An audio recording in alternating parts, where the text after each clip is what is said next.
Good evening, friends. Best of ASH. It began on 24th of January. Today we are on day 5. This webinar is brought to you by Mumbai Hematology Group, managed by Mice Ideas. We have 3 lectures today. The first one is on role of NGS in the diagnosis of unexplained thrombocytopenia. We delivered by Dr. G. Arun Kumar, who is Head Technical Support and Scientific Affairs Oncology with MedGenome, Bengaluru. This lecture is supported by MedGenome. The second lecture is on chronic lymphocytic leukemia, an update from ASH. We delivered by Dr. Anthony Mato from Hematologic Oncology from Memorial Sloan, New York. This lecture is supported by AstraZeneca. The third lecture will be on acute myeloblastic leukemia, again an update from ASH 2022. This will be delivered by Dr. Laura Michaelis from Milwaukee. She is Associate Professor of Medicine, Division of Hematology Oncology, Department of Medicine, Medical College of Wisconsin, Milwaukee. This lecture is again supported by MedGenome. I thank Dr. Shweta Surve, Dr. Drupad HS and team AstraZeneca, Mr. Vipin Monga, Mr. Praveen Singh and team MedGenome, Mr. Rajesh Sharma, Mr. Kalpesh Amber and the team Mice Ideas, Executive Committee of Mumbai Hematology Group. Our guest speakers today, Dr. G. Arun Kumar, Dr. Anthony Mato, and Dr. Laura Michaelis. All our discussants were themselves eminent hematologists or hemato-oncologists, and you participants for sparing your Friday evening. Our discussants today include a galaxy of hematologists from all over India. We have Dr. Aleem Jan, who is hematologist, hemato-oncologist from Srinagar, J&K, former professor clinical hematology from Sher Kashmir Institute of Medical Sciences, Srinagar, ex-consultant oncology center, King Abdullah Medical City Specialist Hospital, Mecca, Kingdom of Saudi Arabia. Dr. J.M. Khungar, consultant professor and HOD, Department of Hematology, Vardhaman Mahavir Medical College and Safdarjung Hospital, New Delhi, former secretary, Delhi Society of Hematology, former vice president, ISHBT 2016-17. Dr. Sachin Jadhav, he is currently Group Head, Hematology and Bone Marrow Transplant, SCG Group of Hospitals, Bengaluru, and he oversees 5 departments in India. Dr. Sadashivdu Gundeti, Additional Professor and HOD, Department of Medical Oncology at Nizam's, Hyderabad. Dr. Kishore Kumar S., Hematologist, Oncologist, Bone Marrow Transplant Physician at Miyot International Hospital, Chennai. Dr. Neeta Radhakrishnan, Associate Professor and HOD, Department of Pediatric Hematology Oncology at Postgraduate Institute of Child Health, Noida. Dr. Hari Menon, Professor, Department of Hematology and Medical Oncology and BMT Physician at St. John's Medical College Hospital, Bengaluru. Dr. Priyanka Samal, Professor and Head, Department of Clinical Hematology, Hemato-Oncology and Stem Cell Transplant at IMS and SUM Hospital, Bhubaneswar. Dr. Pankaj Tentia, Consultant Clinical Hematologist, Assistant Professor, Department of Medical Oncology at Acharya Tulsi Regional Cancer Center, Bikaner. Dr. Aishwarya Raj, Post-Doc Fellow in BMT, Gujarat Cancer and Research Institute, Ahmedabad. Dr. Punit Jain, Consultant Hematologist, Hemato-Oncologist, Bone Marrow Transplant Physician and Coordinator at Apollo Hospitals, Navi Mumbai. And Dr. Kripa Bajaj, Consultant Medical Oncologist at Basawa Tarakam Indo-American Cancer Hospital and Research Institute, Hyderabad. And now it's my pleasure and privilege to invite our chief guest of the day, and none other than Dr. Dipika Mohanty is with us this evening to inaugurate this webinar. And we are extremely grateful to her for sparing this time and blessing us by her kind presence. Everyone in hematology in this country knows her. She's Senior Consultant Hematologist, Director of Labs at Apollo Hospitals, Bhubaneswar. She was with us in Mumbai for decades as former director of ICMR, National Institute of Immunohematology. She served that department as the director from 1992 to 2005. She's a fellow of the Royal College of Pathology, London, FRC Path, American College of Physicians, FACP, and National Academy of Medical Sciences, FNAMS. As a Commonwealth Fellow, she has worked in Hammersmith Hospital, Royal Postgraduate Medical School, London, and Oxford Haemophilia Centre. So more than 400 research publications in reputed international and national journals, over 25 chapters in textbooks of medicine and monograms. She's the first recipient of Biju Patnaik Award for Excellence in Science. And she's past president of Mumbai Hematology Group, past president of Indian Society of Hematology and Blood Transfusion, and past president of Indian Society of Human Genetics. So I invite her to bless us by her address and inaugurate today's webinar. Over to Dr. Dipika Mohanty. Hello. Hello. Hello. Can you hear me? Yes. Good evening and good morning to our guest speaker. I'm really very pleased, and also I consider it as an honor which Dr. Agarwal has provided by inviting to inaugurate this seminar and also take part in the discussion. So I should tell about Dr. Agarwal. So many people have told so many other things. Best thing which I consider him, that he is the main person who has worked for this webinar and keep the hematology subject living and also prospering in India. He is a great teacher, he is a great mentor also for many of you, and also I am delighted that he is very fair in all the work he does. That is the best part of it. And when I call it as a teacher, he is really an exemplary one. And I consider that this is my honor to inaugurate this function. About the us, I will tell you, I recall back that how we came for having an educational book of us in 80s and 90s. And sometimes our friends who attend, like Dr. Agarwal, they also brought the educational book. But now this is only possible for you to attend this best of us only for Dr. Agarwal. The credit, whole thing goes to him to bring it to your platter and deliver here.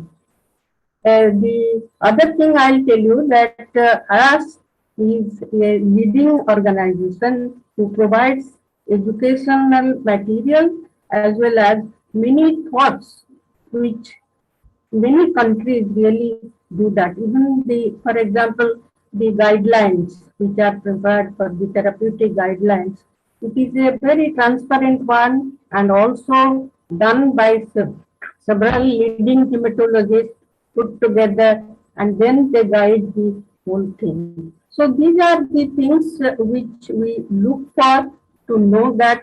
But for the younger people, I should say that two things are very important for them, that they should really work in a team and they should have a very good spirit to take it up the hematology subject.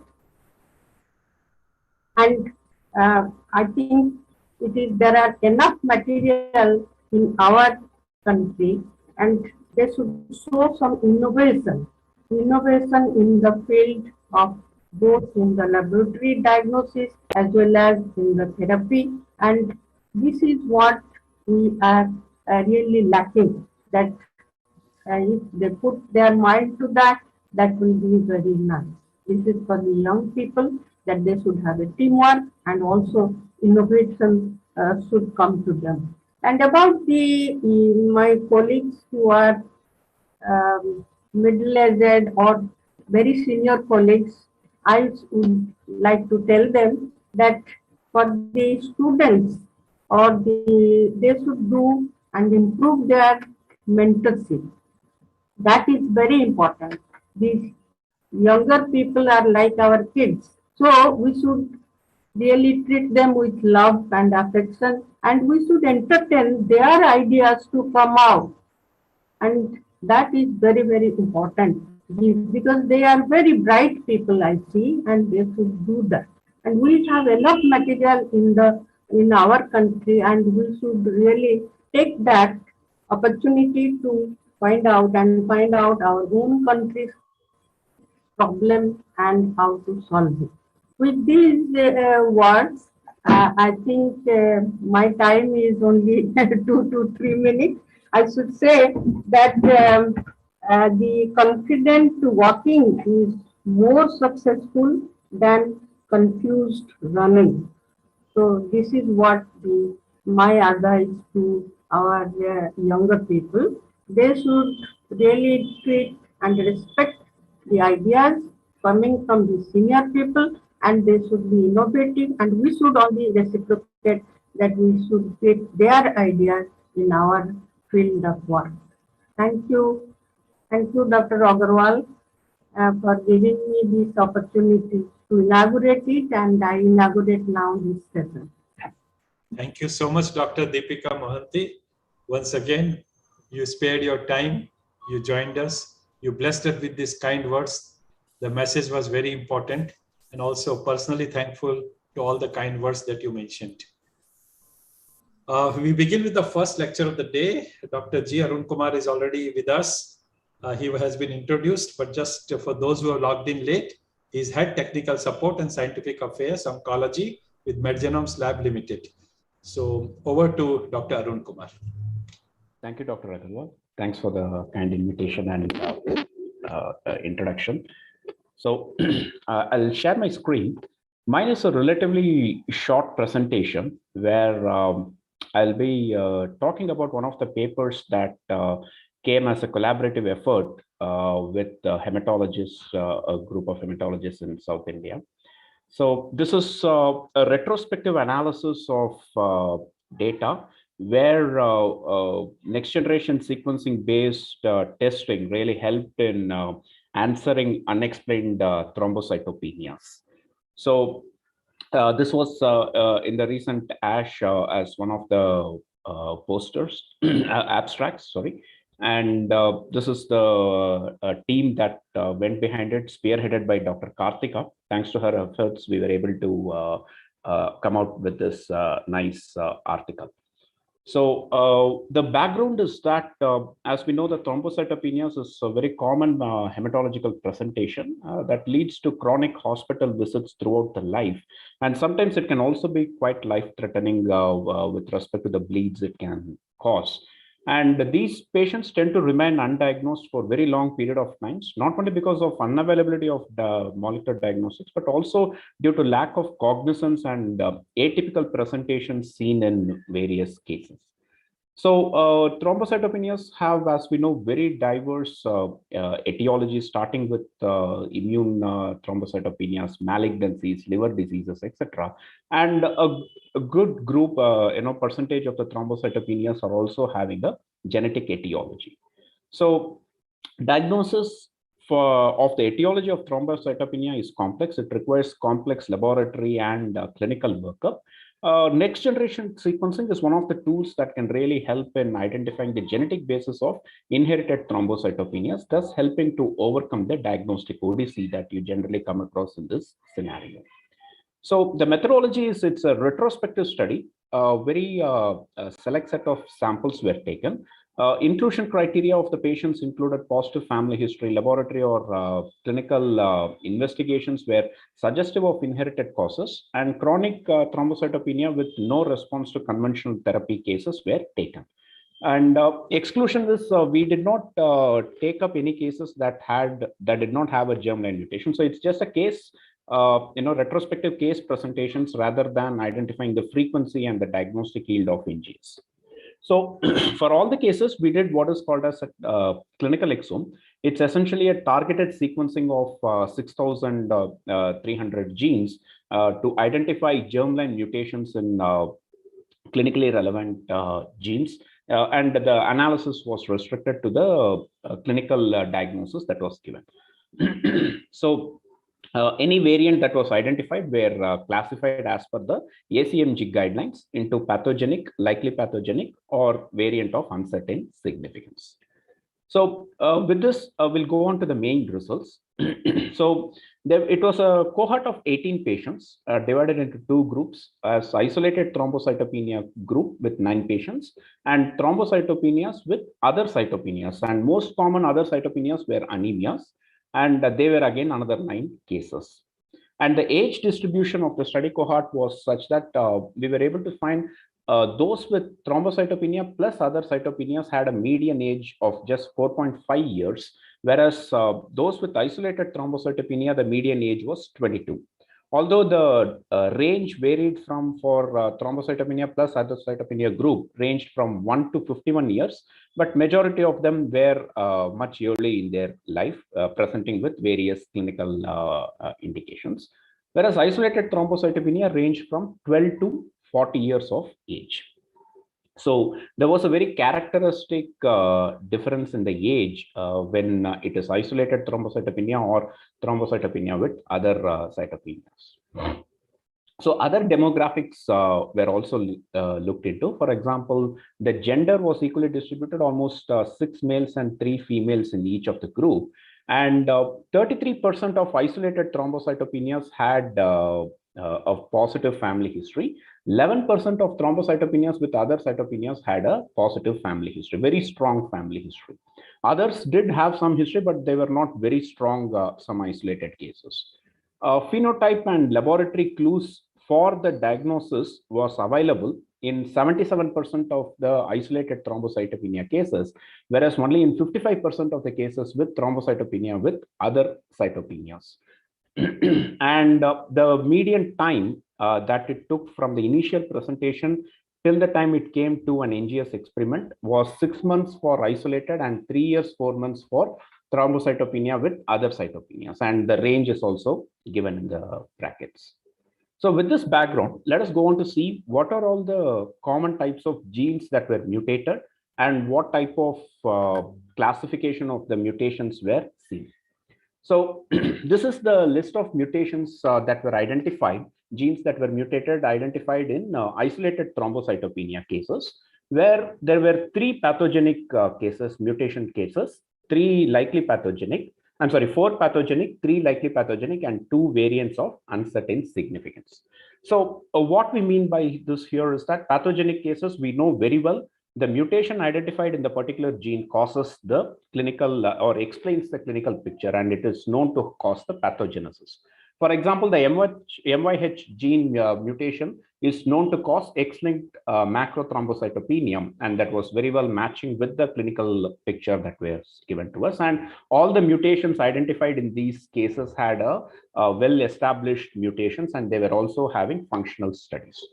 On the other hand, we also identified Viscott-Aldrich syndrome, VAS, in 2 cases, and a gray platelet syndrome. Very classically, it was a pathogenic mutation, and 2 variants of uncertain significance. One is a FANK-A mutation. The other is a 75,000 base deletion, or 75,620 base deletion in the chromosome 1. Now, this deletion, large deletion, although it's homozygous, is a susceptibility locus for atypical HUS. So, that's the reason why it was classified as uncertain significance, because the phenotype did not match. And later on, the clinicians have taken it up for further clinical investigation. With respect to this FANK-A mutation, it was a single nucleotide variant where it caused an amino acid change, but it was identified in a heterozygous condition, whereas the disease is an autosomal recessive disorder. So we need to have 2 mutations to cause the disorder. So since we identified only a single mutation, we were not able to confidently give a call whether this is a pathogenic mutation or not, as per the ACMG criteria. Later on, further investigations, depending on the patient's consent, should be done to see if there is a deletion in this FANK gene that could give a compound heterozygous condition for this patient. The next, moving on to the thrombocytopenia with other cytopenia group of patients, we identified 2 patients having pathogenic mutations, 2 patients with likely pathogenic mutations, and all the remaining ones having a variant of uncertain significance. Interestingly, one of them had viscotalrish, very classical. It was also all the clinical parameters and clinical workup also suspected to be VAS. And 2 of them had dyskeratosis congenita syndrome, and one of them had a viscotalrish syndrome, but it was a variant of uncertain significance. Now, interestingly, one of the patient had a homozygous variant in the dyskeratosis congenita gene causing, disorder causing gene PAR-N, and Fanconi anemia causing gene PAL-B2. But both the mutations were novel mutations, and we could not establish the pathogenesis of these mutations. 2 of the patients, specifically one with the CD247 mutation and the TBXAS1 mutation, had a partial phenotype match. That means that we do not have all the phenotypes that are known to cause this disease, that is the dysplasia in this case and the hypogammaglobulinemia in the other case. So further workup, clinical workup, if it is pointing towards these disorders, then this variant of uncertain significance can be made into a likely pathogenic variant. Otherwise, the remaining mutations that you see as classified as uncertain significance are all novel mutations, which has never been reported in the literature. So we are really not sure about the pathogenesis of it. But revisiting the same mutations maybe after a couple of years might tell whether there has been an update in the literature and whether this particular mutation can be reclassified into a pathogenic or a likely pathogenic one. And it is interesting to see that even very elderly patients like those with 51 years of age also presented with dyskeratosis congenita being diagnosed only at 51 years of age, although it was diagnosed very late. So the common causes, the most common associated cytopenia in this group was anemia, and the phenotypic clues to the diagnosis were present in the cases of dyskeratosis congenita and viscotalrish syndrome. So to conclude, patients with inherited isolated thrombocytopenias have a chronic course, and heterogeneous causes therefore tend to be diagnosed later in life. Patients with thrombocytopenias, along with other cytopenias, tend to be presented at at a much early stage in life with infrequent family history. Inherited bone marrow failure syndrome was the most common disorder identified in this group of patients. Positive family history, clinical and laboratory clues, and absence of response to conventional therapies should prompt workup of inherited causes by using next-generation sequencing to avoid long-term ineffectual treatment. With this, I thank you all for this opportunity. And if there are any questions, I can answer them. Thank you, Dr. Arun Kumar. Till we wait for the others to raise hand and ask you a question, I will like to ask you 1 or 2 questions. Sure, doctor, with pleasure. So when you do this genetic analysis, you obtain all the clinical information from the consultant who has been referring the cases to you? Yes. In fact, Dr. Neeraj is also here. He is one of the main persons who spearheaded this study. Hi, Neeraj. Hi, sir. So this is definitely a very, very, very important paper because this is a very neglected field. And you are quite rightly what you said is that people are treated as ITP, not only conventional treatment, but even up to splenectomy. And then they think of congenital thrombocytopenias when everything fails, which is unfortunate because besides the toxicity and the cost of the treatment, it can also delay and create some kind of morbidity. So the group has to be very, very conscious of how to suspect congenital thrombocytopenia with or without other cytopenias. So Dr. Agarwal, can I ask some questions? yes, Dipika, please go ahead. Yeah. My question is what about the consanguinity? This is all from South India, and consanguinity is very high. So have you really collected these informations, and what is the really phenotype that is important, and the platelet count also, how much it varies? When one can really suspect isolated you told, but what is the variation in the platelet count? The platelet count at diagnosis was varied very much, where the median was 45 into 10 to the power of 9 for the isolated thrombocytopenias. The range was 7 into 81 into 10 to the power of 9. Whereas those with thrombocytopenia and other cytopenias, the median was 14 into 10 to the power of 9 per liter. And the range was 5 to 44. And they presented with what phenotype, what complaint mostly? Mostly it was into thrombocytopenia. Of course, the complaints were very different for different disorders, because I cannot generalize that into a single one. But they all had the uniformity of thrombocytopenia. I hope I'm right, Dr. Dheeraj. Yeah. You're absolutely right, Arun. I mean, so they have all symptoms of thrombocytopenia like fatigue or bleeding and all. That is what I. Madam, yes, many of them. Like actually, when to begin with, and the gray platelet syndrome patient that Arun mentioned was the first patient when we actually really thought we opened our eyes to this kind of thing, because he was. He presented with thrombocytopenia. He had some bleeding symptoms, and then he was investigated. A bone marrow was done. He was labeled as ITP. Then he was treated with steroids. He was treated with danazol, and then he had a brother who was who came back and questioned why his platelet is not moving at all if it is really ITP. So that made us think, like, is it something which we miss? And then, when we checked for the NGS, just the price came as, gray platelet, and everything, retrospectively fell in place. So he was somewhere between 30 to 40 years of age when he got diagnosed, madam. And he said he had a history saying that is one of his, family members had reported thrombocytopenia.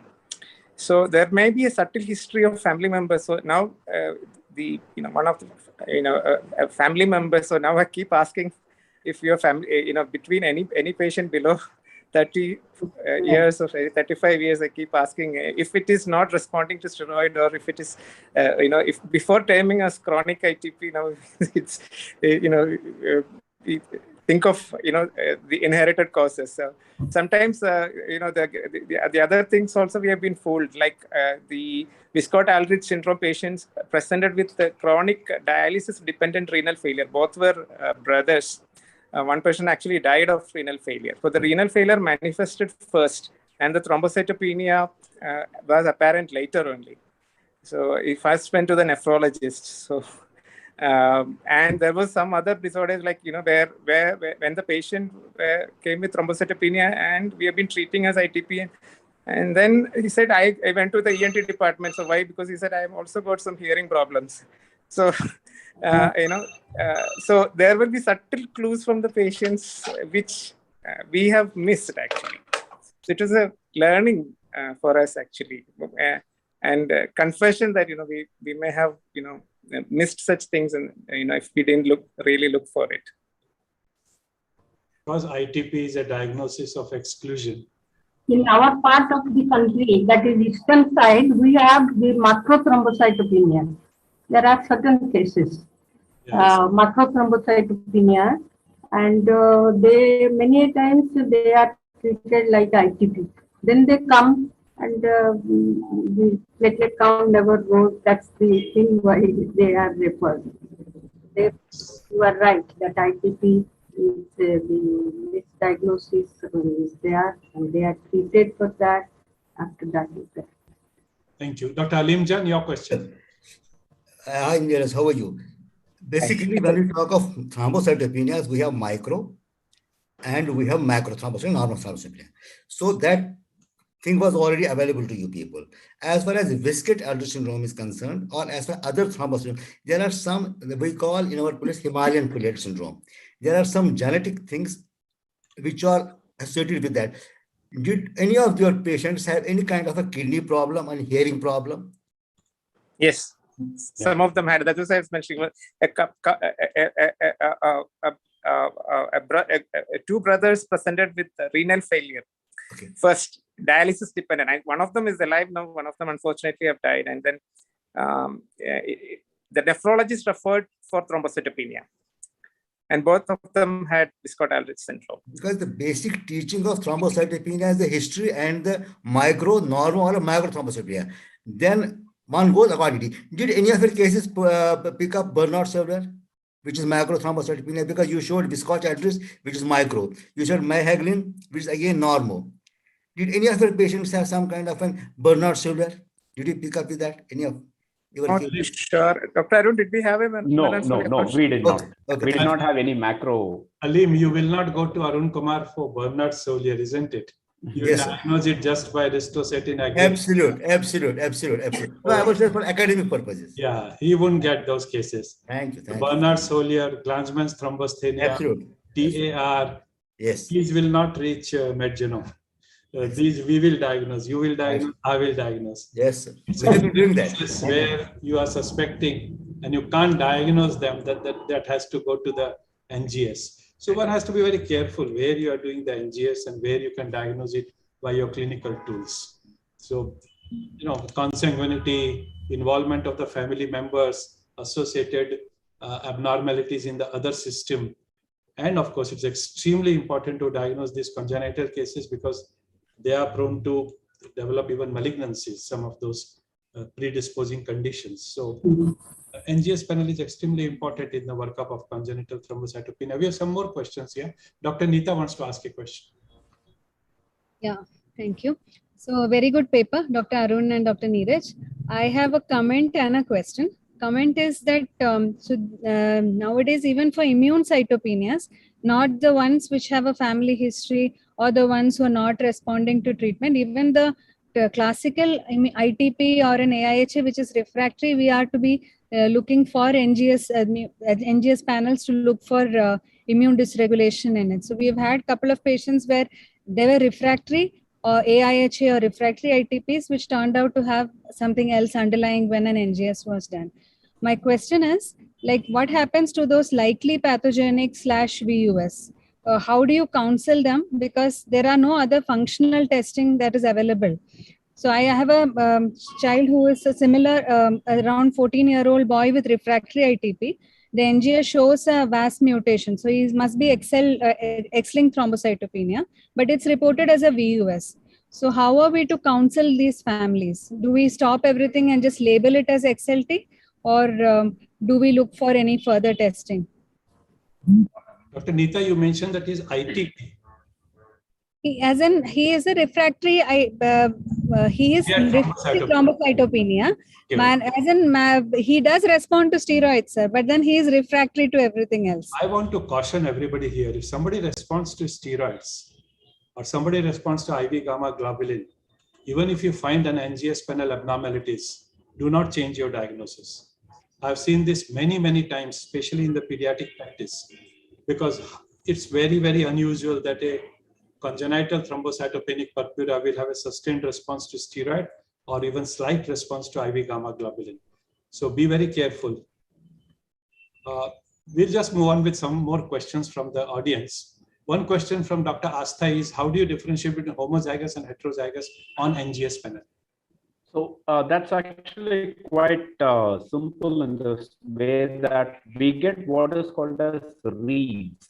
So you have, for the same genome locus, you have multiple reads. If 50% and other 50% has a C, then it is a heterozygous condition. Whereas if all the reads, say when we do a depth of 100x, all the 100 reads have the same allele, it is homozygous in nature. Thank you. The second question is, what is the turnaround time and what is the cost? So cost varies nationally it ranges anywhere from 15,000 to 25-30,000. Turnaround time is 21 working days in general. The third question is, what mutations lead to leukemia in these genetic thrombocytopenias? It's quite difficult to say, but most of these bone marrow failure syndromes tend to lead to leukemia later on in life. Yeah, and besides that, there are congenital isolated thrombocytopenia with genetic abnormalities, and they are quite specified that those lead to malignancies. So that's a group by itself. And in fact, that is what I was pointing out, that the importance of it is not only to avoid the over-treatment from ITP angle, but also because they can develop malignancies, pure isolated thrombocytopenia. And then the last question here is 23-year-old male, anemia with thrombocytopenia, not responding. Do you suggest NGS for the genetic mutation? I think we've discussed that. These patients, if they're not responding, this problem remains. One thing that was not mentioned is that when you are in the age group of 40, 50, 60, even MDS. So it's not only germline mutation, but somatic mutations may also have to look in.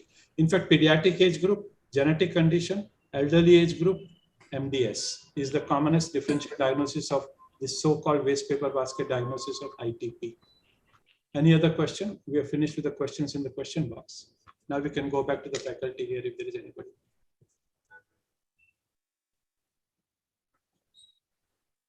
One more question that has come up.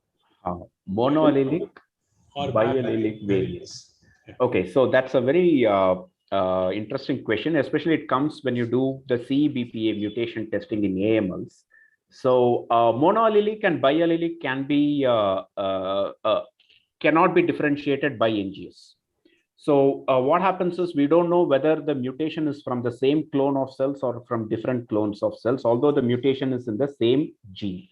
So that needs to be done only when you either you do a long read sequencing, or you isolate cells by flow cytometry and do cell-based or isolated cell-based NGS rather than doing NGS on all the cells in the blood.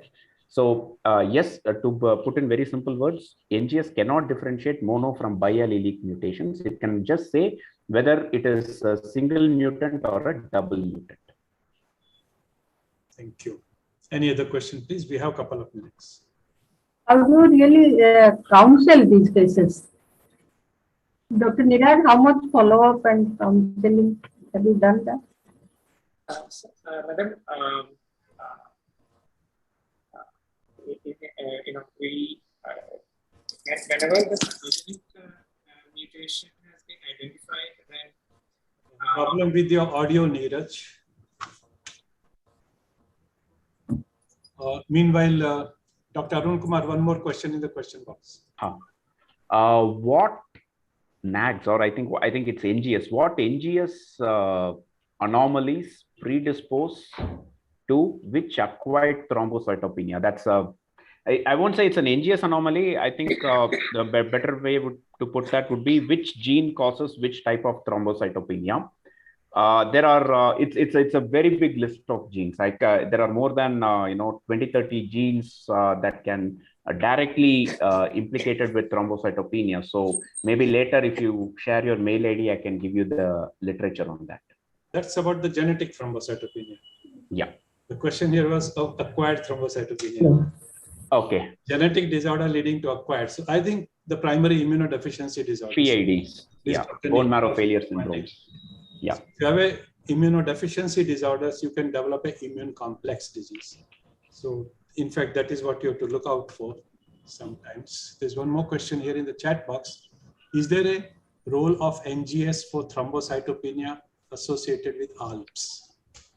Okay, so ALPS is a bit tricky to do because there are both germline and somatic mutations that can cause ALPS, the FAS ligand pathway. So if the somatic mutations leading to ALPS can also occur at much early in life. So age cannot be a determining factor to differentiate germline or somatic. So what we generally suggest is, yes, NGS is the best method to identify ALPS apart from the expression profiling.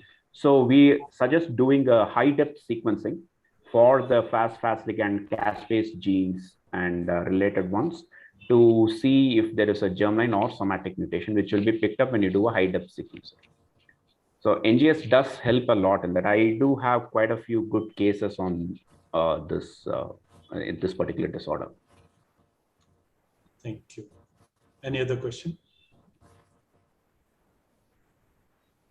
So I think we can conclude this session by saying that a hematologist has to be extremely careful right on day one to suspect congenital thrombocytopenic purpura or in elderly myelodysplastic syndrome. Good history goes a long way, as was pointed out by Dr. Neeraj and Dr. Arun Kumar. Take a history of consanguinity. Take a history of presence of the similar problem in other members of the family. It may not be only bleeder, but it may be the count that will help you when you do parents and siblings counts. Have a good look at the peripheral smear, as Neeraj pointed out about the gray platelet, which can be picked up on day one.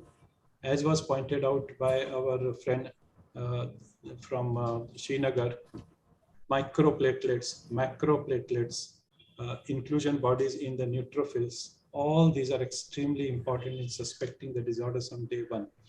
Like Dr. Mohanty had mentioned, Bernard-Sodier syndrome, Glanzmann's thrombocytopenia, TAR, all these can be diagnosed bedside on day one with simple hematological tests without going to the NGS. Then you need NGS for those cases where there is no clue, because you don't want to overtreat congenital thrombocytopenia as ITP or miss the conditions which can lead to malignancies. And lastly, as was pointed out by Dr. Neeta, inherited immunodeficiency disorders leading to acquired immune complex diseases, those have to be thought of. So with that, I think we conclude this. Thank you so much, Dr. Arun Kumar, for being with us. We move on to the second lecture of the day. We have Dr. Shweta Surve with us. Dr. Shweta, you would like to say some words? Good evening, sir. Thank you so much, firstly, to Mumbai Hematology Group to give AstraZeneca this opportunity for being a part and collaborating with you for Best of ASH. And we're looking forward to our session by Dr. Anthony Mato for chronic lymphocytic leukemia. Thank you so much, Dr. Agarwal. Thank you. So Dr. Anthony Mato, welcome. We have already introduced you, but for those who are logged in late, he's from Hematology Oncology, Memorial Sloan Kettering Cancer Center, New York. He's a huge name in the field of chronic lymphocytic leukemia.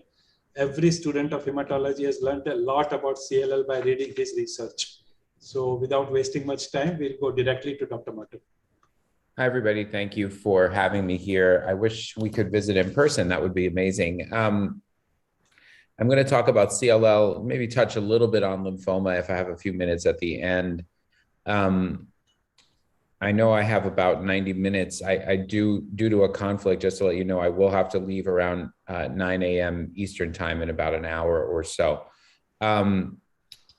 So let me just get right to it. There's a lot of exciting things at the ASH meeting this year, and I'm going to delve into some different topics that I thought were exciting just to try to update you on things that I found of interest at the meeting. So the way I divided this up is into different topics like frontline, relapse refractory, COVID, so on and so forth. So starting with frontline CLL, there were several data sets that were updated at the meeting, including the results of the AO4-1202 trial. This is the Alliance trial that was conducted in the US, which was a 1-to-1 randomization of bendamustine rituximab versus ibrutinib plus rituximab. 3 arms with the primary endpoint being progression-free survival. Of note, patients with a deletion 17p could participate in this trial, which I've always found a little bit questionable considering the fact that we don't really give bendamustine rituximab to patients with del 17p in the modern era. But you had to be older, age 65 or higher, and require treatment as per IWCLL criteria. With now a median follow-up of 55 months, this is the primary endpoint for progression-free survival. The superimposed curves are the ibrutinib-based therapy. Ibrutinib with or without rituximab were superimposable on one another, but superior to bendamustine rituximab in terms of progression-free survival, which is the green curve. I guess it doesn't matter which hazard ratio I quote for ibrutinib since they're basically the same. but the hazard ratio was 0.36. The p-value was less than 0.0001.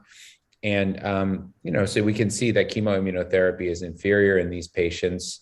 And we can also note that rituximab adds absolutely nothing to ibrutinib from the perspective of progression-free survival. They also did subgroup analyses, and here is a delve into the patients with TP53 abnormalities who participated. I think we're supposed to look at this and note that for patients who are receiving ibrutinib-based therapy, the blue curves, they're largely superimposed, highlighting the fact that BTK inhibitors largely overcome this poor risk feature of disease. But the bendamustine curves in green are widely separate from one another, highlighting again that patients receiving BR should be assessed for TP53 abnormalities by NGS and FISH, and if either are present, they should not be treated with chemoimmunotherapy combinations. We also have a window into the AE profile of ibrutinib specifically. These are time to event curves looking at bendamustine rituximab versus ibrutinib. And here we're looking at all grade and grade 3 or higher atrial fibrillation. It doesn't take us it doesn't take much to see that these curves are widely separate from one another. Again, highlighting that AFib is a BTK inhibitor specific toxicity relative to other therapies. It's quite impressive to see the cumulative incidence increasing over time, even as a relatively late event. This is the one that I always like to point out because I think it's under-recognized, but it's certainly as big a problem as the atrial fibrillation. And this is hypertension for the ibrutinib arm, all grade or grade 3 or higher as compared to bendamustine. And again, we can see that there is a significant risk of developing treatment-related hypertension on therapy. Next, I'll delve into data presented by Peter Hillman. This is the NCRI FLAIR trial, and this is a randomized trial of ibrutinib plus rituximab, so IR, versus FCR, fludarabine cyclophosphamide rituximab, in an untreated patient population. If this comparison sounds familiar to you, it should. This is very, very similar to what was presented 2 or 3 years ago from the US ECOG Cooperative Oncology Group 1912 trial. And this is, again, a 1-to-1 randomization, FCR versus IR. I will highlight here some differences between this and the US study. Of course, both studies excluded patients with a TP53 deletion, thank God, but also in terms of key inclusion criteria, in the US, you had to be 70 years of age or younger. In the UK study, it was 75 years or younger to participate. I think many of us in the community would not be very excited about giving FCR to patients between age 70 and 75. And certainly some would not be interested in giving it to patients older than age 65 due to risks. So that may also cloud the results a bit when we try to interpret them. The primary endpoint was superiority, progression-free survival, with the hypothesis that ibrutinib rituximab would be superior to FCR in terms of PFS. These are the results with a median follow-up of 52.7 months. The median PFS for FCR was 66 months. The median PFS for ibrutinib rituximab was not reached. IR was better than BR in terms of PFS. The hazard ratio was 0.44 and the p-value was less than 0.001. So there was a positive result. They also looked at subgroup analyses, and it's nice to see that there's a fair number of patients with both IGHV unmutated and mutated disease. The IGHV unmutated story is clear. In 2022, if you have access to a BTK inhibitor, you should not be thinking about chemoimmunotherapy for IGHV unmutated patients. These curves are widely separate from one another and statistically significantly separate. Most of the advantage of receiving a BTK inhibitor is appreciated in patients who have IGHV unmutated disease. In terms of IGHV mutated, it's a wash. They're very similar to one another. Here, the hazard ratio was 0.68, favoring the ibrutinib, but these curves are not yet statistically significantly different from one another, for which you can make the argument that chemoimmunotherapy should still be part of the conversation for patients with favorable risk disease. Here we have serious adverse events and secondary malignancies. The SAEs for FCR are listed in red, ibrutinib, rituximab are listed in blue. And it's, as we would expect, more infections with the chemoimmunotherapy, more hematologic toxicities with the chemoimmunotherapy, a little bit more skin and subcutaneous issues with the chemoimmunotherapy, but not much more standing out to me, at least with short-term risk. And clearly, I think most people would argue that the short-term risks of chemoimmunotherapy are infection. But in the long term, we always think about secondary malignancies as a concern for FCR, and how did that compare to the ibrutinib? And here's kind of a table of secondary malignancies that occurred: 57 so far on the FCR arm, 29 on the ibrutinib rituximab arm. Big difference in skin cancers, even though the numbers are still relatively small. Big difference in MDS and AML, as we all know, a very serious disease. Similar rates of Richter's transformations. So more second malignancies, which certainly is of consideration, particularly for younger patients. As everybody knows, in older patients, there has been a concern, particularly with ibrutinib, for BTK inhibitor-associated sudden death or cardiac events, ventricular arrhythmias. And so they did do an analysis trying to look at the relative risk of these events in either arm. And here I'll just focus in on the ibrutinib group. This table is confusing. It even confuses me still, so I'm hoping I say it correctly. They broke it down as to yes, no, hypertension or prior cardiac event. This is the yes, no. And then this yes, no is sudden death. And so you can see here that there were a total of 8 sudden deaths or cardiac deaths on the ibrutinib rituximab arm, and 7 of them occurred in patients who had a prior history of cardiac issues. Only 1 occurred in a patient with no known history, really suggesting that we maybe, as we're thinking about choice of agents, let's say ibrutinib, but maybe other BTK inhibitors as well, that we should be thinking about their medical history to determine whether or not they're a better candidate for a drug like this or an alternative such as a BCL2 inhibitor like venetoclax. Constantine Tam presented updated data for the Sequoia trial, which is a randomized trial looking at bendamustine rituximab versus zanubrutinib as a monotherapy in the frontline setting for patients with CLL. And Sequoia is kind of a complicated study. Every meeting you go to, there's some arm of this study being presented. There's a cohort 3 for which patients got zanubrutinib plus venetoclax. That was actually also presented at the ASH meeting, but too early to include in this ASH update. Cohort 2 has deletion 17p who got Zanu monotherapy. Results look really good. And then cohort 1 is the randomized study of Zanu versus BR. Primary endpoint was progression-free survival. Thankfully, you could not have a deletion 17p to participate in this trial. And here's the primary endpoint. 24-month PFS for Zanu was 86%, for BR was 70. And these were statistically significantly different for the PFS endpoint, which was 0.42 hazard ratio. The p-value was less than 0.0001. So just another example, very similar to the design of the Alliance trial, where the BTK inhibitor is superior from the perspective of PFS compared to the chemoimmunotherapy. They also broke down the arms in terms of PFS by IGHV status. And here you can see that the IGHV unmutated patients who got BR did worse than everybody else. Again, supporting the comment that I made earlier that chemoimmunotherapy should not be given in the current era to IGHV unmutated patients if you have access to something else like a BTK inhibitor. And then here we see outcomes for the Zanu treated patients for mutated versus unmutated, and then the BR treated patients kind of in between who are IGHV mutated. Again, supporting the argument that for patients with extremely favorable risk CLL, they should be considered for chemoimmunotherapy. Not that I'm recommending that, but at least it could be part of the conversation. These are the adverse events of special interest. I will highlight for the zanubrutinib, we do see some hematologic toxicity, particularly neutropenia. That's a little bit more of a standout as compared to the other BTK inhibitors, but certainly nothing that can't be managed. AFib risk was comparable between the arms. I think that's important to note, 3.3% versus 2.2%.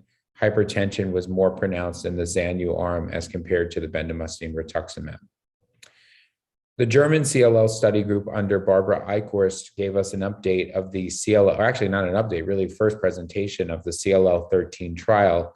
This is another complicated trial. It's a 4-arm randomized trial in over 900 patients comparing chemoimmunotherapy. So it's either BR or FCR versus 3 venetoclax-based regimens, venetoclax plus rituximab, venetoclax plus obinutuzumab, these are time limited, or venetoclax, obinutuzumab, and ibrutinib, a triplet. So chemo, doublet, triplet, with the primary endpoint or co-primary endpoint being undetectable MRD rates at month 15, and then progression-free survival. Unfortunately, no patients here could participate with high-risk disease because of the fact that they are still making a comparison to chemoimmunotherapy. These are the different regimens. I think everybody's familiar with the chemo regimens, and these are the ven-based regimens, and happy to share these slides if you want to kind of study these in detail. They only presented data on the MRD endpoint at month 15, and this is the benchmark, the chemoimmunotherapy, and you can see it was 52% at a sensitivity of 10 to the -4 by flow cytometry. No difference statistically than the rituximab venetoclax, but either the ven-obin or the triplet were better than chemoimmunotherapy. And here you can see 92% versus 52, 86.5 versus 52. The p-values were highly significant. Unfortunately, I think a limitation of the analysis was we didn't get a comparison between the ven-based regimens as compared to the rituximab venetoclax, but let's just assume that they are superior from the perspective of MRD. Whether or not these differences will translate into superior progression-free survival for any of these arms as compared to the chemoimmunotherapy remains unknown. Here are the adverse events. And again, as we go through this, I'm trying to present the facts to you, but also editorialize a little bit as we go through. And when I look at this data, I'm already sort of giving up on chemoimmunotherapy, mostly in my practice, so not that interested. But when I'm looking at this, I'm trying to decide, is the little bit better MRD rate of the triplet worth it as compared to ven-obin from the perspective of risk for patients? And in my opinion, it's not proven yet that these regimens, the triplets, are worth the risk, given the fact that the risk of febrile neutropenia was 7.8 versus 3.1%. The risk of any infection was 22 versus 14%. And of note, neutropenia was similar. So clearly, there's more immunosuppression when you combine these drugs in as a triplet as compared to the doublets. So I'm not yet sold on that as a strategy to move forward for CLL. We also got an update on the Captivate trial presented at the ASH meeting in the frontline setting. If anybody doesn't remember this design, it's a kind of a complicated study. There are 2 arms. One is a fixed duration arm where people get 3 cycles of ibrutinib, followed by 12 cycles of ibrutinib plus venetoclax. The other arm was a MRD-driven, 3 cycles of ibrutinib, 12 cycles of the combo, and then a randomization of based on MRD status. MRD undetectable patients were randomized to placebo versus ibrutinib. MRD detectable patients were randomized to ibrutinib versus ibrutinib plus venetoclax. And so now we have 3-year PFS rates. These are the MRD undetectable patients randomized to ibrutinib versus placebo at end of therapy. No new events, no difference between these curves. These are the MRD undetectable patients randomized to ibrutinib versus I plus V at month 15. No new events, no difference between these curves. And so it looks like all of these strategies are quite successful. If you're MRD undetectable, stop therapy. If you're MRD detectable, it's not clear to me that you need to continue the doublet. They also gave us a little snippet into data for retreatment from the MRD placebo arm. Way too early to fully understand how we're supposed to manage patients following an I plus V fixed duration schedule. We also got some prospective data on MRD outcomes after the fixed duration I plus V regimen, but now we're looking at a different trial. This is the GLOW trial. So this is I plus V 15-month total therapy, 3-month ibrutinib followed by 12-month combo, versus chlorambucil plus obinutuzumab, the standard CLL11 regimen as a 6-month fixed duration schedule. 1-to-1 randomization, 211 patients participated. This is a registrational trial with the primary endpoint being superiority of progression-free survival. Here are the curves now with a median follow-up of 34.1 months. You can see at 30 months, PFS for I plus V is 80.5. At the same time point, it's 35.8. So these curves are separate from one another. This regimen is better. Again, editorializing, not a surprise, given that both ibrutinib and venetoclax have essentially independently been demonstrated to be better than this combination. So not a major surprise. Anyway, the primary endpoint was met of this study. And this was an attempt to sort of look at differences between the regimens and MRD conversion for patients who are MRD undetectable.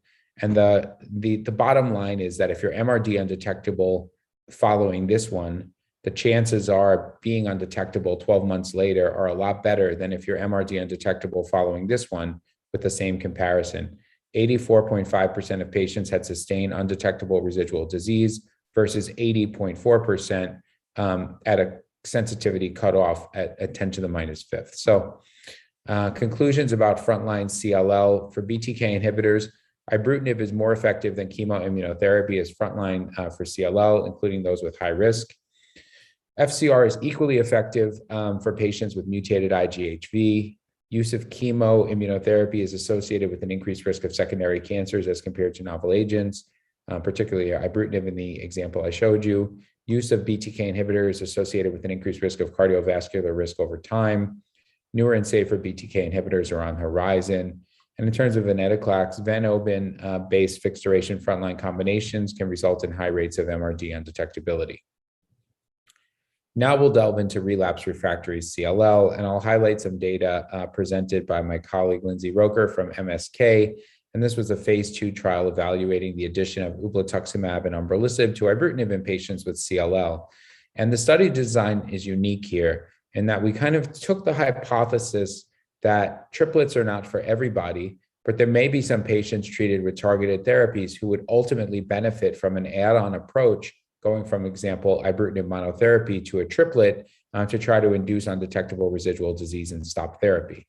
So the strategy here was add the PI3K inhibitor umbralisib plus ublituximab, the anti-CD20 antibody, to ibrutinib, follow MRD over time. And when a patient has 2 consecutive MRD undetectable tests in the peripheral blood at a sensitivity of 10 to the minus fourth using flow cytometry, then they could stop therapy and be observed. The primary endpoint was the rate of undetectable residual disease. This figure is a swimmer's plot. I don't know, it's sort of a reverse swimmer's plot, kind of gives you the months prior to study start on ibrutinib and the months following the triplet for patients. So to give you a window, some of these patients had been on ibrutinib for a very long period of time and had not yet achieved undetectable residual disease, as we would expect. This is a window into treatment and whether or not they're ongoing or not. This is perhaps the most important piece of data from this trial. 77% of patients who had the ibrutinib plus U2 were able to ultimately achieve undetectable residual disease and stop therapy. And the median time to MRD undetectable disease was 7.4 months. Of course, PI3K inhibitors are in the news a lot lately because of their adverse event profile. We felt it was very well, this triplet was well tolerated, nothing really unexpected here, very few grade 3-4 events. 2 patients did have to discontinue all therapy. 1 patient did so due to a rash. A second patient discontinued due to a rash and arthralgias. Interestingly, both patients were undetectable at the time of treatment discontinuation. And sadly, 1 patient on this trial died of COVID-19 complications, secondary infections, 103 days after discontinuing the triplet. Karsten Niemann presented data on an interesting study from the Hovan group looking at time-limited ven plus ibrutinib for patients with relapse refractory CLL who had undetectable MRD, and this is their phase 2 VISION trial. It's an interesting combination. However, my major question in 2022 is, particularly in the US, is we have very few patients in the relapse refractory setting. who haven't either had ibrutinib or venetoclax. So for me, it would be nearly impossible to find a patient to give I plus V2 in the relapse refractory setting who would actually meet the inclusion criteria for this trial. So I'm not completely sure how relevant, but it's a randomized trial, and there's a randomization for patients who were MRD undetectable following the combination of I plus V, and they're randomized to observation versus placebo, I believe. And so here's the schematic: 1 to 2 cycles of ibrutinib lead-in, 3 to 15, cycles 1 and 2 are ibrutinib, cycles 3 to 15 are the combo. They have a bone marrow. If they're positive, they stay ibrutinib. If they're MRD positive, they stay on ibrutinib maintenance. If they're MRD undetectable, they're randomized to either ibrutinib maintenance or observation. And then the primary endpoint is PFS. And the problem is when you start with 224 patients, more patients are undetectable. You only end up with 72 patients who are detectable. You randomize them. And then at the end of the day, only 24 patients are on ibrutinib maintenance and 48 are on observation. And so with that being said, we don't really have enough patients in the experimental arm to give us a window into how that would translate into a clinically meaningful endpoint. But here we have MRD for ibrutinib versus observation. And look, there's a little bit more of a conversion from undetectable to detectable on the observation arm. This is progression-free survival. This is the ibrutinib maintenance versus observation. And to me, this is kind of very similar to what we saw from the Captivate data set, nearly the same conclusion. And then this is the non-randomized MRD positive patients who were randomized to ibrutinib maintenance. A little bit different from what we saw in that respect from Captivate, although keep in mind that Captivate is a frontline trial and this is a relapse refractory study. At the ASH meeting, I presented data on pirtobrutinib, which is a highly selective non-covalent BTK inhibitor. This is the Bruin trial, which is a phase 1/2 trial, which looked at patients with CLL and B-cell lymphomas. I gave this presentation, great pleasure to participate in this trial. Just as a reminder, the Bruin trial was a phase 1/2 3+3 design testing pirtobrutinib between doses of 25 and 300 milligrams in patients with CLL and B-cell lymphomas. In total, more than 600 patients enrolled on this trial. And the data that I presented at the ASH meeting included 252 patients who had previously received a covalent BTK inhibitor like ibrutinib or acalabrutinib, for example, and then went on to receive pirtobrutinib. The median number of prior therapies was 3. 100% of patients received a covalent BTK inhibitor. 41% of patients received venetoclax, but there are a lot of patients on this trial who had other drugs like PI3K inhibitors. Nearly everybody had chemoimmunotherapy, about 80%, and even a small percentage of patients that had CAR T. So this is a very real world, very sick patient population. And here you can see the waterfall plot. Everyone had a covalent BTK inhibitor. Dark blue bars represent patients who came off of a drug like ibrutinib, for example, due to progression or resistance. The light blue bars represent patients who came off due to toxicity. The red hash marks represent patients who were on prior venetoclax. And the bottom line is that nearly every patient had a significant reduction in their tumor volume. You can see that from this curve or this figure. And the overall response rate was 68%. The response rate actually deepened over time. And in patients who were followed for 12 months or longer, that response rate increased to approximately 73%. So a very active drug in a very important patient population who have specific clinical needs. And then this was an analysis that we did looking at mutation status as a predictor of pirtobrutinib benefit. So all patients on these PFS curves had received a prior covalent BTK inhibitor and discontinued due to clinical progression. So there's no intolerance here.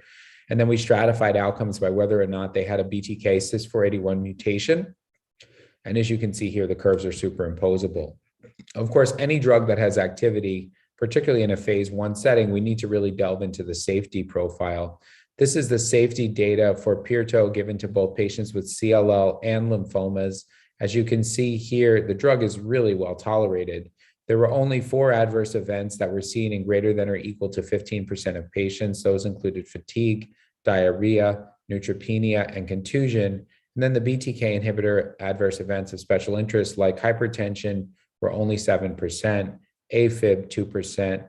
There were no DLTs reported and the MTD was not reached. And perhaps most importantly, 1% discontinuation rate due to adverse events, really, really low, really highlighting again how well tolerated this drug was. Jennifer Woyak presented data on the MK-1026 molecule, which is the Merck non-covalent inhibitor, formerly called Arcule. This drug has been studied and reported a couple of years ago, but at the ASH meeting, we got an update on this trial. It's been a few years since we've heard about it. This trial was multiple diseases included, including CLL, Richter's, all of the lymphomas. Phase 1/2, the RP2D was 65 milligrams daily, but Jennifer updated us on the CLL portion of this study. You can see overall 118 patients have participated. 51 patients with CLL who got a dose of 65 milligram were presented in her presentation, heavily pretreated as well, 4 prior therapies, del17P in 23.5%, BTK CYS481 mutation in 63% of patients. Overall response rate was 57.9%. Here you can see this is not PFS, this is duration of response for responders. The median duration of response was not reached. We did not see PFS.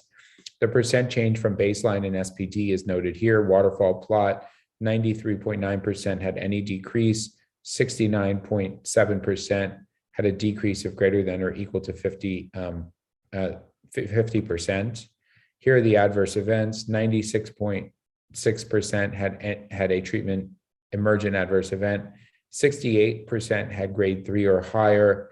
And you can see here for treatment emergent adverse events greater than or equal to 20%, they included this list, including fatigue, constipation, dysgeusia, cough, nausea, pyrexia, dizziness, hypertension, edema, diarrhea, and arthralgia. So in conclusion, about half of patients discontinue frontline or salvage ibrutinib, either due to resistance or intolerance. Venetoclax is the most effective standard option for these patients in the US for drugs that are approved, but remission duration is limited.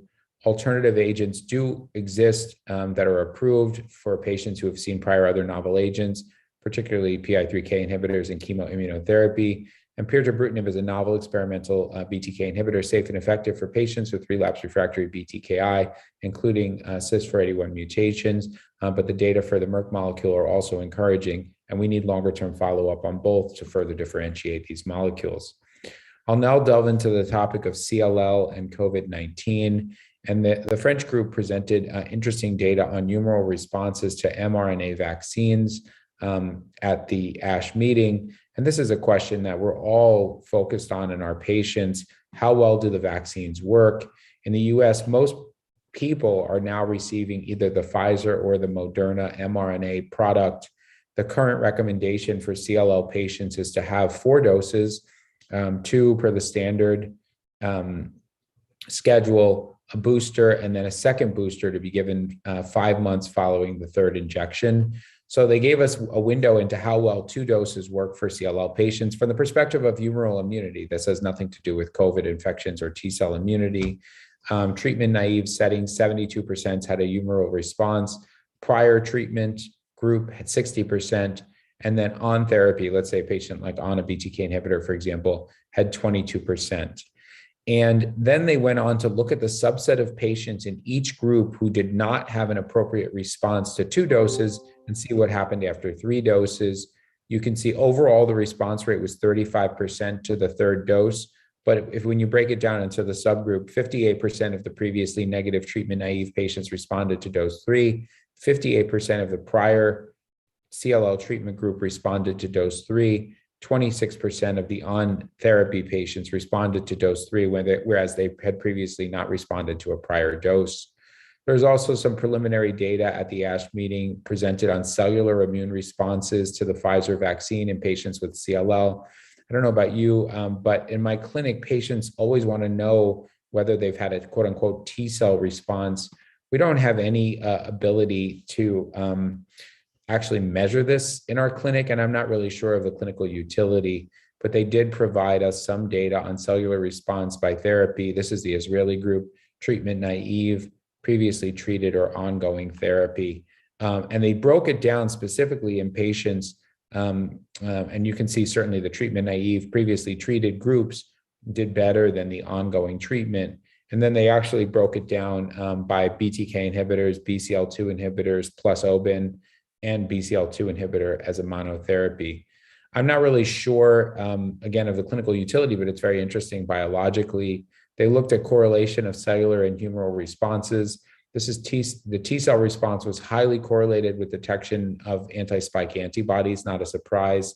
Notably, 24% of patients who tested negative for an anti-spike antibody developed a positive T cell response. So there was some discordance there. And only 17% of patients who did not develop a T cell response tested positive for spike antibodies. So conclusions about COVID-19 vaccines and CLL. Patients with CLL have an impaired immune response to COVID-19 vaccination across the board, particularly if they're on active therapy. Both anti-CD20 monoclonal antibodies and BTK and BCL2 inhibitors significantly impact immune response to COVID-19 vaccination. A third dose of vaccine can increase immunity in these patients.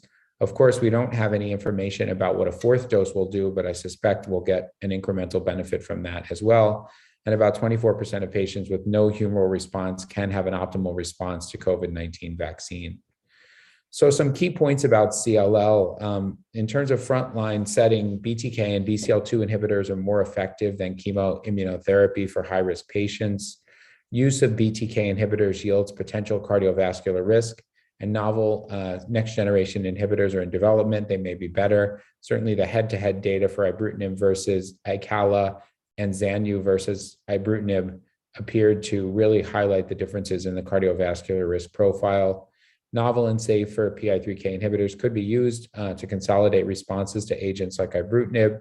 Novel and more potent BTK inhibitors are being developed for patients who develop resistance. There we highlighted the Loxo and Merck molecules. COVID-19 booster is recommended for CLL patients, I would just say for all CLL patients. And clinical trials should continue to be performed for patients with CLL. I have a couple of minutes and I'll just highlight a little bit of the data on lymphoma, indolent lymphoma, in case this isn't covered in the other session. There was interesting data presented on the U2 combination, umbralisib and ublituximab, presented at the meeting in patients with marginal zone lymphoma.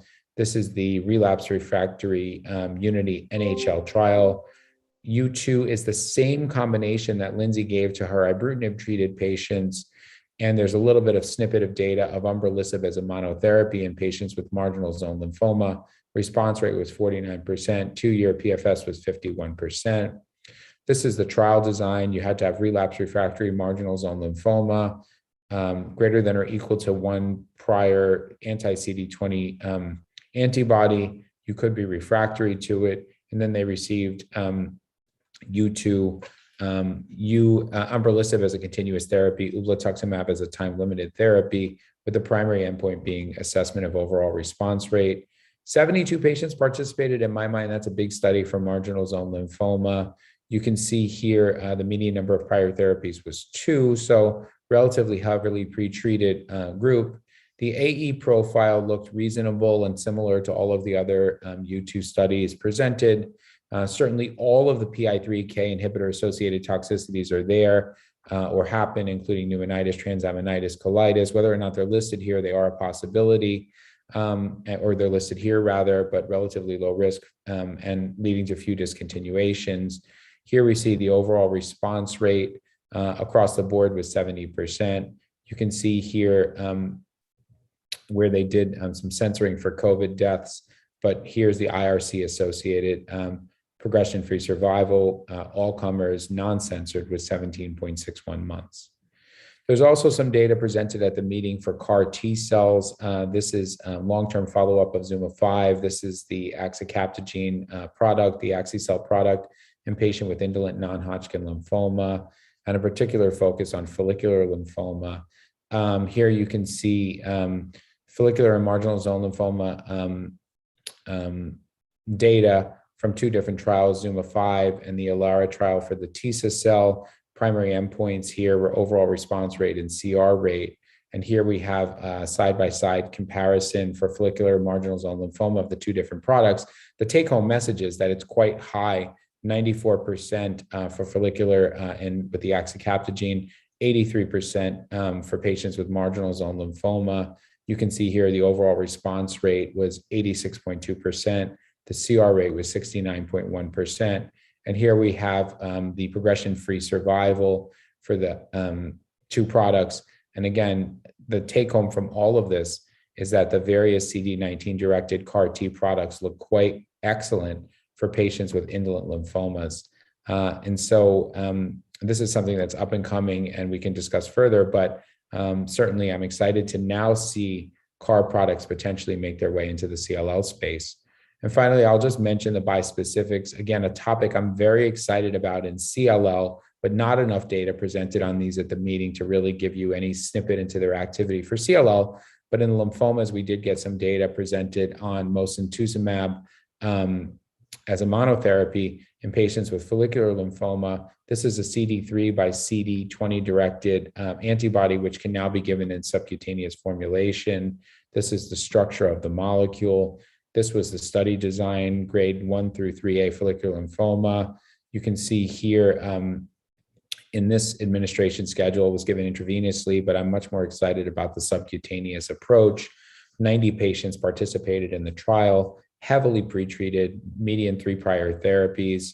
You can see here 53.3% were refractory to a prior CD20 antibody and alkylator. So these are double refractory patients.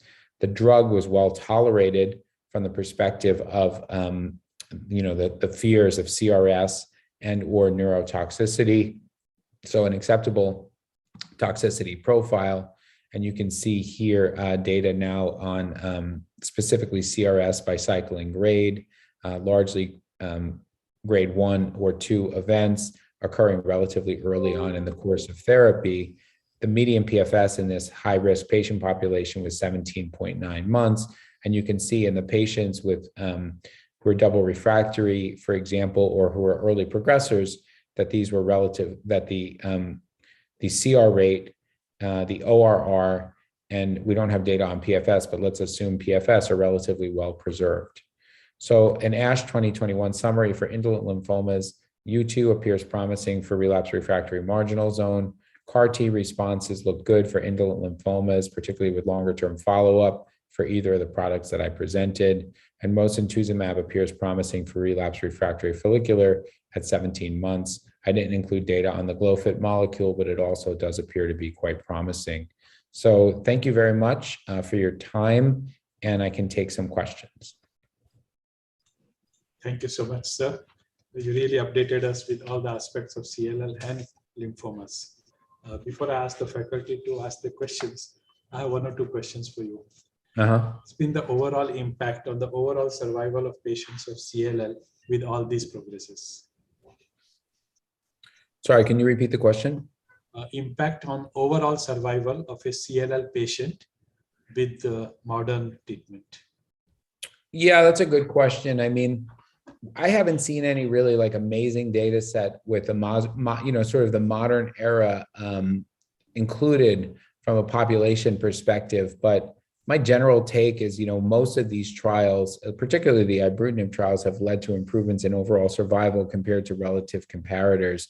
And so I do think that the novel agents, particularly given as sequential monotherapies, will in the future demonstrate an improvement in overall survival. But I can't really cite any data to that as of yet, as compared to previous eras. Right. Thank you. My second question is there any place for allotransplant left in the treatment of CLL? Oh, I think so, because you do run out of treatments at some point, and particularly for the double exposed patient, somebody who's been on a BTK inhibitor goes to venetoclax, for example, they're MRD positive or they have a slowly rising MRD. I don't think PI3K inhibitors fix that problem.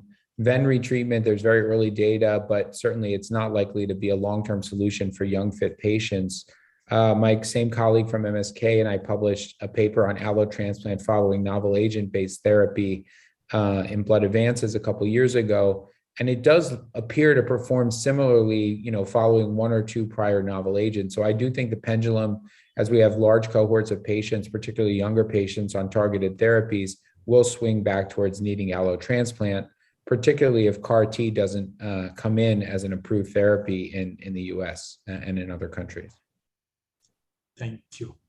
Dr. Kripa Bajaj, your question. Thank you, Dr. Anthony, for the wonderful update. I have one question, a string of questions actually. So in which set of patients would you like to offer time-limited treatment? And is for the age or for the risk factors, how do you choose a decision?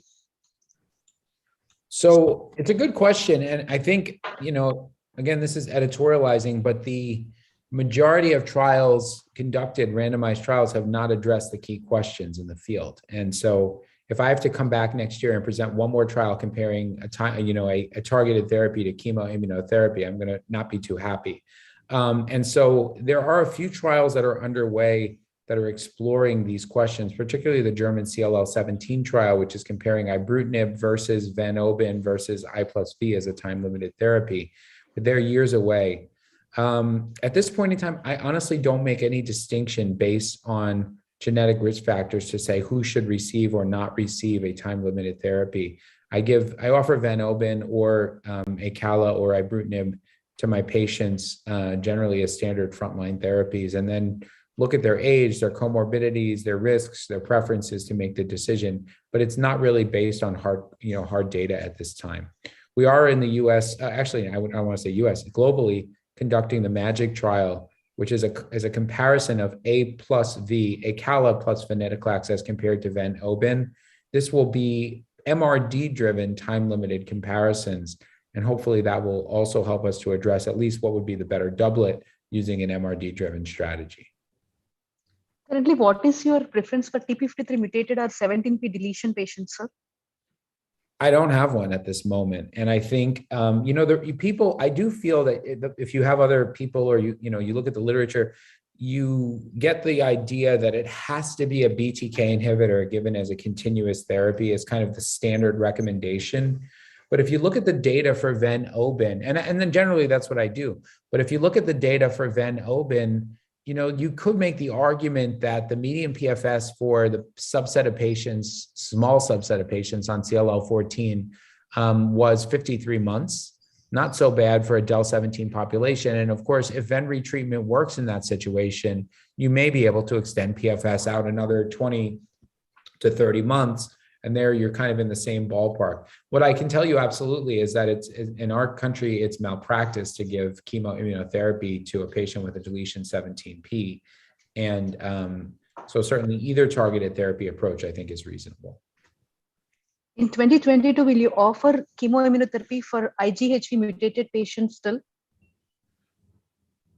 It will be part of the conversation because I do feel for a young patient who's fit, who has no P53 abnormality, who's IGHV mutated, who is NGS, doesn't have any other poor risk features like a Notch mutation.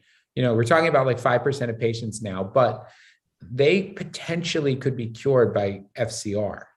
And so I think while it's not like my preference, I still discuss it with them because I do think if they're willing to accept the risks, then there is still a potential benefit. But that's the minority of patients.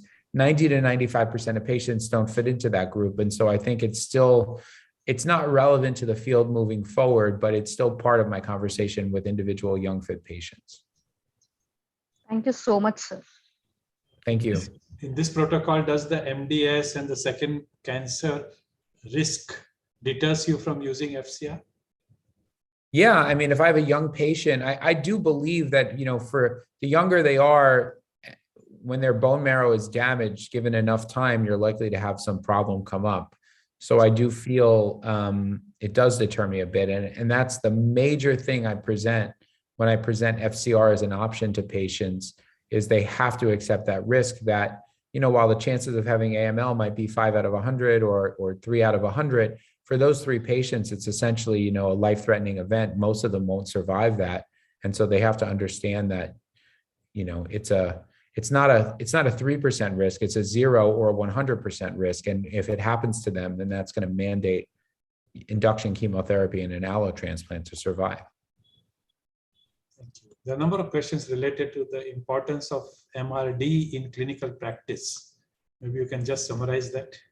I think today it has no role in making decisions based on current approvals. You know, certainly based on the Murano and the CLL14 trials, you give venetoclax for 24 months or for 12 months in the frontline setting, and you stop regardless of MRD status.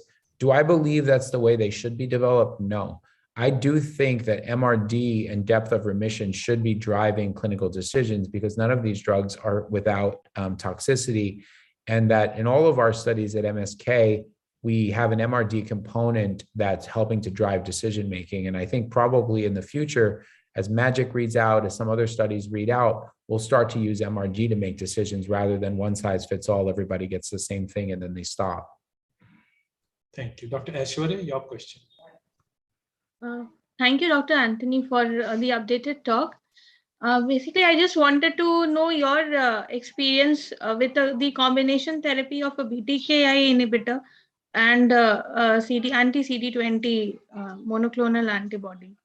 Good question. So there's a few different combinations that are approved in the US. Ibrutinib plus rituximab, I never use it. Ibrutinib plus obinutuzumab, I never use it because the trial that led to the approval never included ibrutinib as a monotherapy.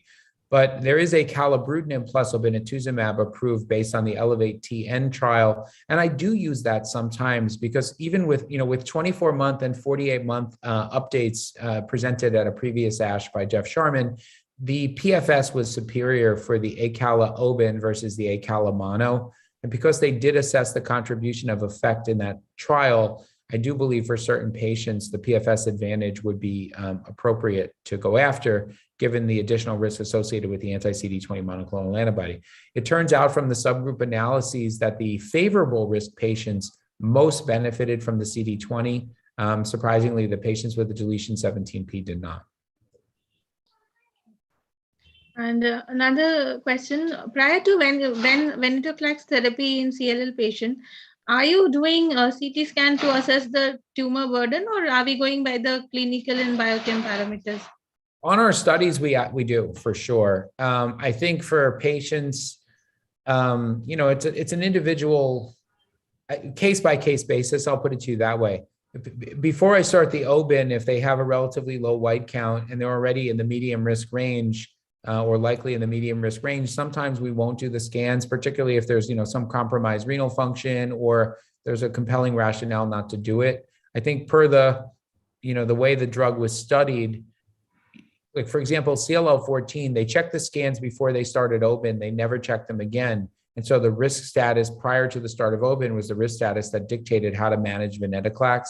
That's, technically, before you start the OBIN, if you're not going to repeat a scan again, your risk status should stay the same. So sometimes yes, sometimes no. That's my answer.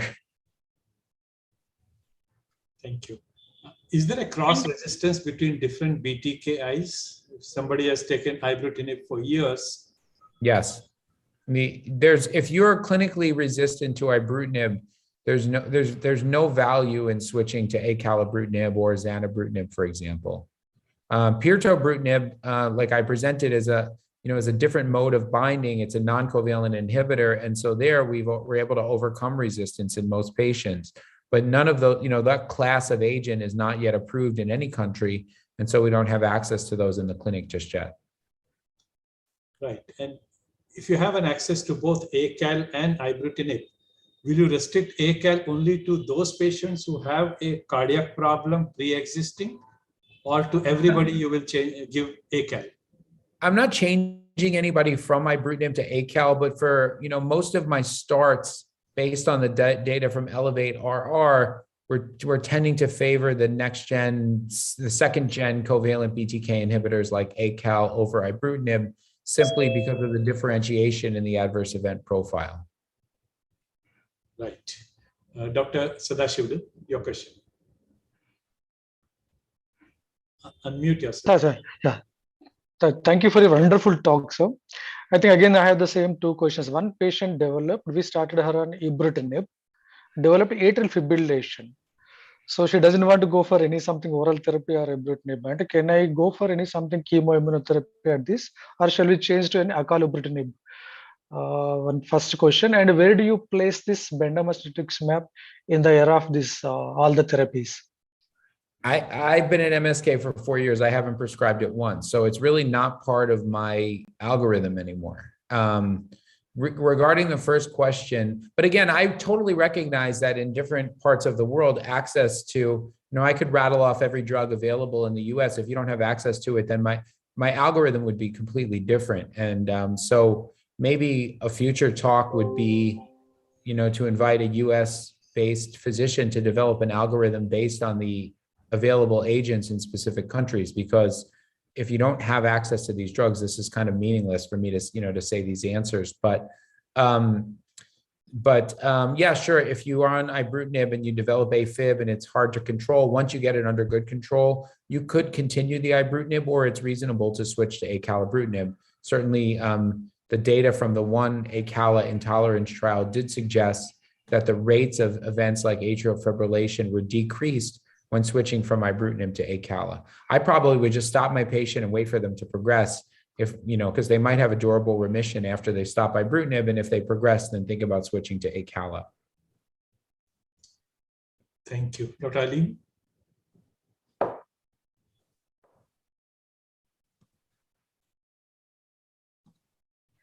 Excellent talk, sir.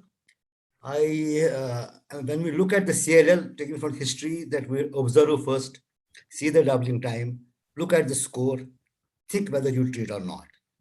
Then there was some kind of a look at cytogenetics, look deletion 17, P17, TP23, and IG VH mutated, unmutated. And accordingly decide your treatment. So, and we also have some faith in BR, which have used a lot, and FCR also. My point is that is now the algorithm of treating CLL getting fixed or limited to only two things. One is VAN plus ibrutinib or VAN plus monoclonal antibody. Do we look now CLL from only this perspective? What's your take on that, sir? Yeah, I mean, I kind of do. Are you asking me then sort of, am I only looking at CLL through the perspective of the newer drugs? Is that kind of the question? Yeah, largely yes. And the question is, my questions now, and I don't have any data to give you an answer, is do we favor a strategy of sequential monotherapies, ibrutinib followed by venetoclax followed by PI3K inhibitor, I'm just making this up, or do we go for these combinations and what's best for patients? And unfortunately, the studies really don't address that. I tend to think for older patients, sequencing between drug to drug to drug is probably the better strategy, probably safer. But for younger patients or patients with really poor risk features, the combinations might be the better answer. To pharma who might be listening in here, I think as investigators, we need to demand the studies that really have the relevant comparisons. I saw the other day, it must have been a regulatory trial, but I actually put it out on Twitter. In China, there was a trial comparing bendamustine monotherapy to chlorambucil, randomized trial, published in 2022. To me, that doesn't really advance the field. So, we have to really conduct trials that will help us to understand how to combine or sequence these newer drugs. And that's rare in terms of clinical trial design right now. Thank you. Thank you. Dr. Mato has to leave in 1 minute. Out of those who have raised hand, if there is any burning question, one question will take. Maybe I could say something as well. We do a lot of real world studies. We've never partnered with anybody in India before. If you have large CLL population, I put my email address there. You can always send me a message and we're happy to collaborate, or you can direct message me on Twitter, and always happy to, discuss cases. So I wanted to just share that as well. Thank you, sir. So one last question from anybody who thinks it's a very important question. Can I take it, sir? Yeah. Yes, Hari. Yeah. Yeah. So I just wanted your thoughts on why this differential about anti-CD20 therapy when combined with chemotherapy versus ibrutinib, and why does obinutuzumab, which is a little bit better than rituximab, I would say, induce those kind of MRD responses? Yeah, it's an interesting question. I mean, clearly they're not the, rituximab and obinutuzumab are not the same molecule. They're different design. One is glycoengineered. One has more ADCC than the other. Maybe that's enough. And also there's a difference in dosing. Milligram for milligram, you're getting, 375 per meter squared of rituximab versus 1,000 milligram flat dose of Obin. So it may be a question of the glycoengineering, the difference of ADCC versus CDC, or just a question of dosing that kind of leads to that differential. But I don't know for sure. Thank you, sir. Dr. Shweta Surve, vote of thanks. Thank you. Thank you. Thank you so much, Dr. Mato. It was a fabulous presentation, and I think it was a great learning experience for us. And thank you for sharing your perspectives with our Indian colleagues as well. And thank you so much, Dr. Agarwal. And thank you, Dr. Agarwal, for inviting me. I really enjoyed this. Hopefully you invite me back sometime. And if anyone doesn't know, we share a patient together. So if anyone from India wants to share some patients between the US and your country, always happy to work with you. It's a great pleasure to work with Dr. Agarwal. Thank very you. much. You take amazing care of that patient. I'm not even needed. Thank you very much, guys. Thank you. You're being very modest. Thank you. Bye-bye. Bye-bye.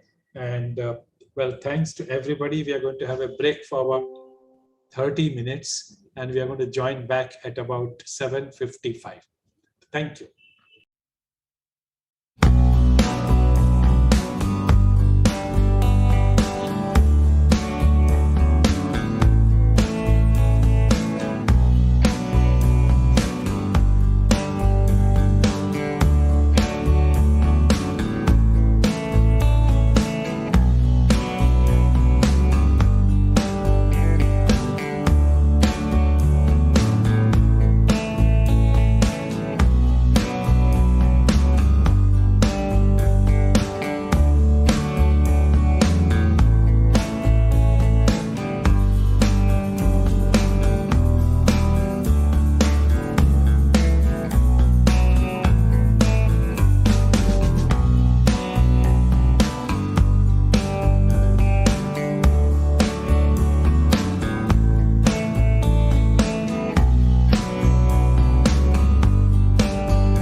Good evening, friends, and welcome back to our webinar.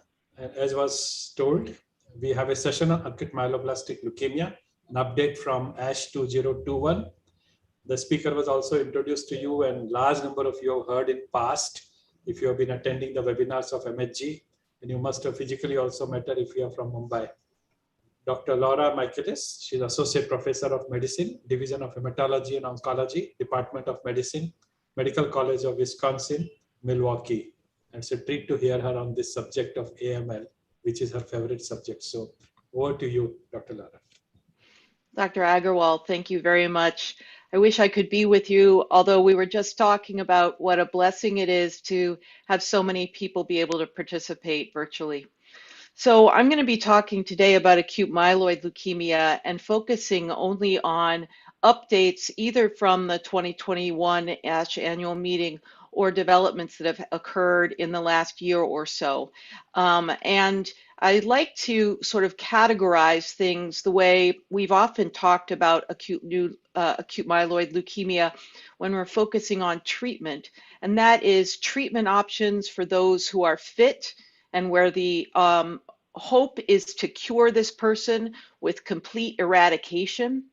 And then the alternative category is those who are less fit, where our options are more at this point about long-term control and where we avoid cytotoxic induction because of comorbidities like heart failure or renal dysfunction or overall geriatric frailty. So in the talk today, for those who are fit, we'll talk a little bit about updates to intensive chemotherapy. I'd like to talk about the developments that have occurred in FLT3 inhibitors and IDH inhibitors. We'll talk a little bit about some alternative management strategies for favorable risk AML, including those with transformation 821 or inversion 16. And we'll talk about P53 mutated disease, which is really agnostic about whether or not you're fit or less fit. It's bad no matter what. In the less fit category, we'll talk about BCL2 inhibitors, FLT3 inhibitors, and IDH inhibitors against the backbone of using either BCL2 or low-dose Ara-C. And then again, we'll talk a little bit about the P53 modulators. Now, my take-homes from ASH 2021. First off, there were no blockbuster trials in AML. Most of the presentations were very early phase or single-arm studies, and most had a very small number of patients. So as you'll see at the end of this, and I'm sort of skipping to the punchline here, I don't think at this point, compared to this time last year, we've had tremendous change in the standard of care. I also want to point out that with more of these options available, whether or not they are targeted therapies, whether or not they are combinations of targeted therapies plus traditional induction, randomized trials become even more important. But they become more difficult to do because we have more options to include in the randomizations. And one of the things I've tried to do today is pepper throughout the talk some examples of current randomized trials that may answer some of these outstanding questions. And the questions that I see at the head of the community right now are, can we improve on traditional combinations of anthracycline and cytarabine if we add BCL2 inhibition? Can we safely deploy what we would call triplet therapy in less fit patients? And does anything work in P53 mutated or severely adverse risk disease like those with a monosomal karyotype? So let's start first by talking about patients that have favorable risk cytogenetics. Now, in my traditional algorithm and an algorithm I've shared with you in previous webinars, here at the Medical College of Wisconsin, a fit induction eligible candidate without an appropriate clinical trial and favorable risk cytogenetics is treated according to the Alpha 0701 study that incorporates gemtuzumab, ozogomycin, daunorubicin, and cytarabine. Now, this study was actually done in individuals between the ages of 50 and 70, and we used the consolidation regimen of in patients between the ages of 60 and 70 of that was appropriate in this study, which includes a 5 and 2 with a little bit of gemtuzumab. In younger patients, those in their 20s, 30s, and 40s, we would consolidate with high-dose Ara-C. But is there anything new that's been going on in this group of patients with favorable risk cytogenetics? One of the questions that's very much on people's minds is, and especially with the advent of really good molecular testing, is can we understand if these cytogenetic translocations that involve inversion 16 or A21 are really always favorable? We know that co-occurrence of other mutations occurs commonly.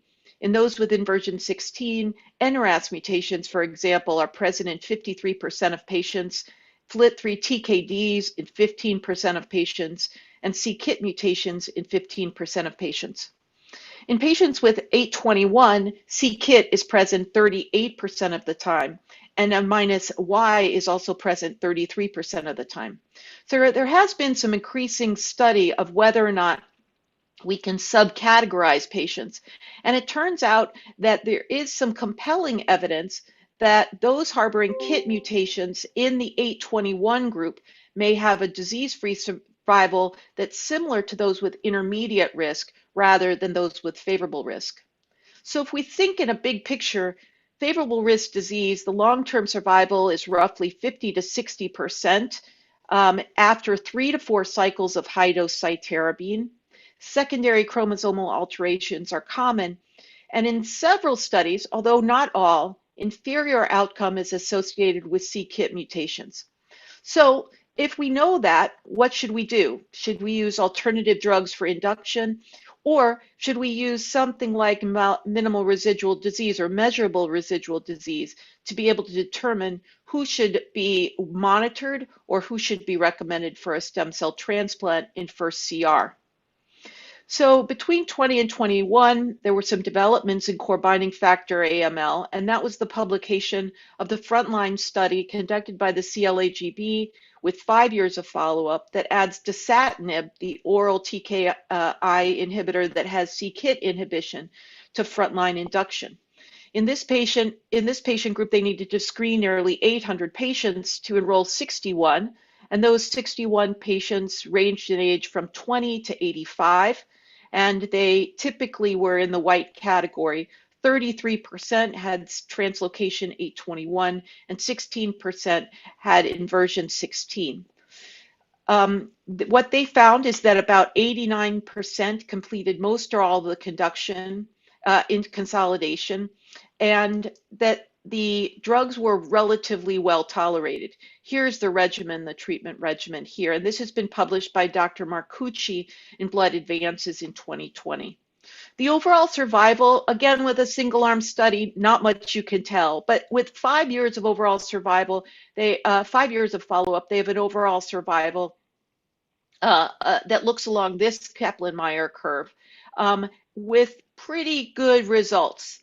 The overall survival by age reflects what we typically know, and that those that are younger than 60 do better than those that are older than 60. But this is a single arm study. It was also not compared to a gemtuzumab containing arm. So in my opinion, this doesn't change practice unless you don't have access to gemtuzumab. And then I think patients could be, this is proven safe, and it could be discussed with patients as a way to augment induction therapy for individuals with core binding factor leukemia. Another option is to follow patients with their measurable residual disease following intensive chemotherapy. We've learned more and more about following measurable residual disease in this patient population, and both individuals with patients with translocation 821 and inversion 16 have a sensitive target for disease monitoring. Now, it's important to know that just because you find the presence of transcript, that does not mean that the disease is coming back. So a single point in time with a low level of transcript may be benign. In fact, individuals with translocation 821 have been known to have low levels of disease or low levels of presence of 821 and be in long-term remission. However, if you follow the disease transcript over time and it increase, that does apparently herald relapse. And in just last month, the European Leukemia Nut ELN guidelines have changed and updated their guidelines so that individuals with 821 or in version 16 are followed by either nested PCR or digital PCR after two cycles of induction chemotherapy, at the end of consolidation by bone marrow, and then routinely every 4 to 6 weeks for 2 years. Now, in individuals who are 821 who remain positive and where there's an increase and they're c-KIT positive, that may indicate a reason for intervention. But again, we don't have great guidelines on what to intervene, and this has not yet trickled into the NCCN guidelines here in the United States. But I do want you all to keep this in mind, because certainly measurable residual disease is going to be standard of care over the course of the next 5 to 10 years, likely for all AML, and certainly in individuals who are not moving to transplant and have favorable risk disease. So, in the fit patient with 821 or in version 16, my take-home points for management are that currently 7+3 plus gemtuzumab remains the standard of care where gemtuzumab is available. At the current time, there's no indication to use dasatinib in place of gemtuzumab, but if dasatinib is available, it is something to talk to your patients with in combination with induction. And I would follow the Marcucci CLAGB study if that's something that you opt to do. And finally, consider measurable residual disease monitoring to ensure a CR that's MRD negative and to monitor for relapse. Although you have to have a intervention planned if you find that relapse to happen. So now let's move into the topic of FLT3 positive disease. In FLT3 positive disease, we know that currently our patients are treated according to the RATIFY study with a combination of daunorubicin at 60 milligrams, cytarabine at 200 milligrams, and midostaurin at 50 milligrams BID between days 8 and 21. We know that the activity of tyrosine kinase inhibitors in FLT3 AML has been known for years now. Initially, we investigated midostaurin, a medicine called CP701, which is no longer available, and of course sorafenib, which is a relatively promiscuous FLT3 inhibitor that also has other kinase inhibitions. So we call that a multi-kinase inhibitor. And an early study at MD Anderson that combined idarubicin, cytarabine, and sorafenib was, of course, very encouraging. And 2 large European studies have combined sorafenib with 7+3. In an older patient study, those over the age of 60, there was no improvement in event-free survival or overall survival with the addition of sorafenib. In a younger patient study, those under 60, event-free survival was improved, but there was higher toxicity with sorafenib in the investigational arm. There is a CLAGB study on this, the CLAGB 11001, which 7+3 and sorafenib in FLT3 positive patients. This was a single-arm study, but it did show some improved overall survival versus a historic control. That historic control did not include midostaurin.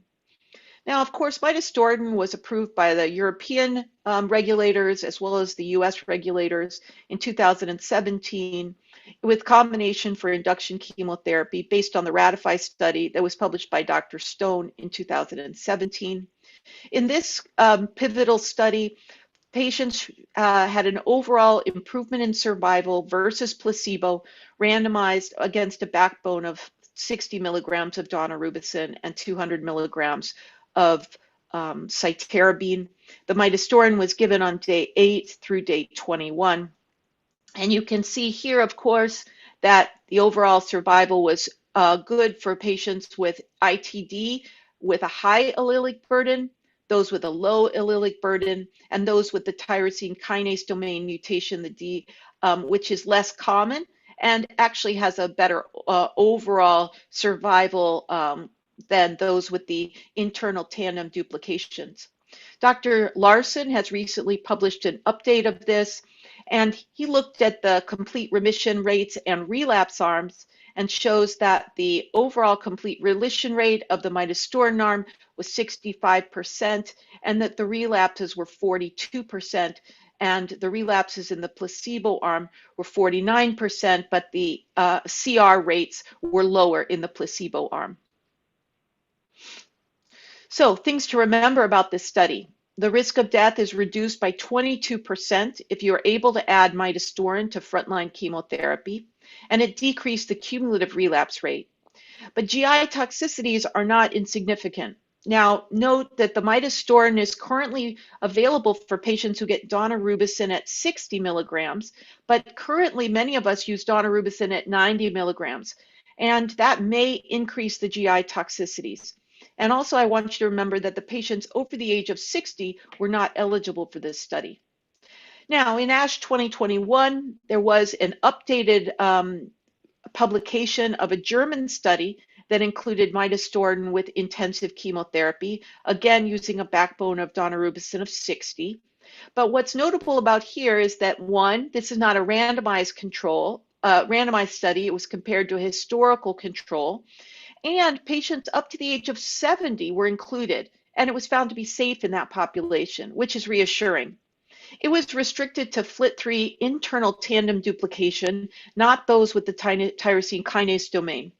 Now, all patients were assigned to a stem cell transplant after remission, which may change the long-term curves on this, and that the dosing was somewhat different than the RATIFY study in that patients continued on the midostaurin throughout induction. They did not pause, and they did not do it just through on days 8 through 21.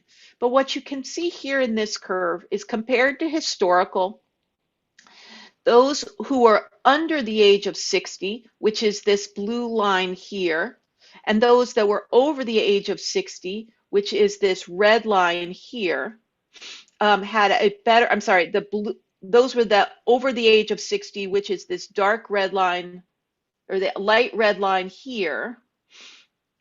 Under 60 is the light red line, and anyway, sorry about that, but here's under 60 and over 60, both doing better than their cohort comparisons. And this was from the abstract that was published at ASH. And does this change our policy? No, but it does make me more reassured to give this combination in patients over the age of 60. Now, what's the data that's coming out on alternative TKIs? Second or third generation TKIs like quizartinib, for example, or gilteritinib are in the public sphere in some way, shape, or form, but we don't know exactly about what they can do with intensive induction therapy. There is a clinical trial that just 2 weeks ago had a press release indicating that the study met its endpoints. Unfortunately, there's no peer-reviewed results. This is a randomized study of quizartinib added to intensive chemotherapy. It's clinical trials, this number clinical trials, and it's a large study of 539 patients, again, up to the age of 75. Again, reassuring information that you can use this triplet combination in older patients. The data from the press release indicates that that study met its overall survival endpoints, but there's no peer-reviewed results available. I would point out, however, that the control arm of this study is not midostaurin plus intensive chemotherapy. It's only intensive chemotherapy alone. So we will not have comparative information of using this generation FLT3 inhibitor versus midostaurin in this patient population. We do have an ongoing study that we're participating in the US of FLT3 mutated disease, and this is nearly half accrued. This is a randomized trial of gilteritinib, which is one of the second generation FLT3 inhibitors, versus midostaurin in FLT3 mutated AML. Gilteritinib is a little bit of a narrower kinase inhibitor than midostaurin, has a little bit fewer off-target kinase inhibition. And this is using a stronger backbone, a backbone of 90 milligrams of daunorubicin and 100 milligrams of cytarabine with a 3 grams per meter squared consolidation of cytarabine. This is eligible. Patients under the age of 65 are eligible, and the endpoint is FLT3 negative complete remission. We should have the results of this within about 18 to 20 months, And this may be what goes forward in the future using gilteritinib instead of midostaurin, although we don't know yet. Midostaurin, because of its more promiscuous kinase situation, may be where we end up. More to come on that. So for individuals who have newly diagnosed disease, who are fit and have FLT3 mutated disease, at the current time, 7+3 plus midostaurin remains the standard of care. There's safety data from the German study up to age 70. It's very important to monitor GI toxicities. We have found, at least at MCW, that typhlitis appears to be slightly more common in patients getting this. So you want to be very careful about patients with early diarrhea during fevers, to stop the midostaurin or take a pause on the midostaurin early on to not worsen that typhlitis. And it is important to always consolidate these patients with a stem cell transplant where possible. We have yet to find a way to cure FLT3 mutated disease without a stem cell transplant.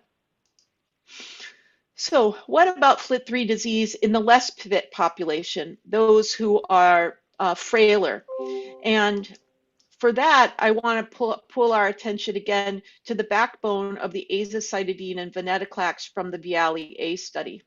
So there's been more and more information coming out about the molecular subsets that respond well to this BCL2 and azacitidine combination. What do we know about FLT3 disease in this combination?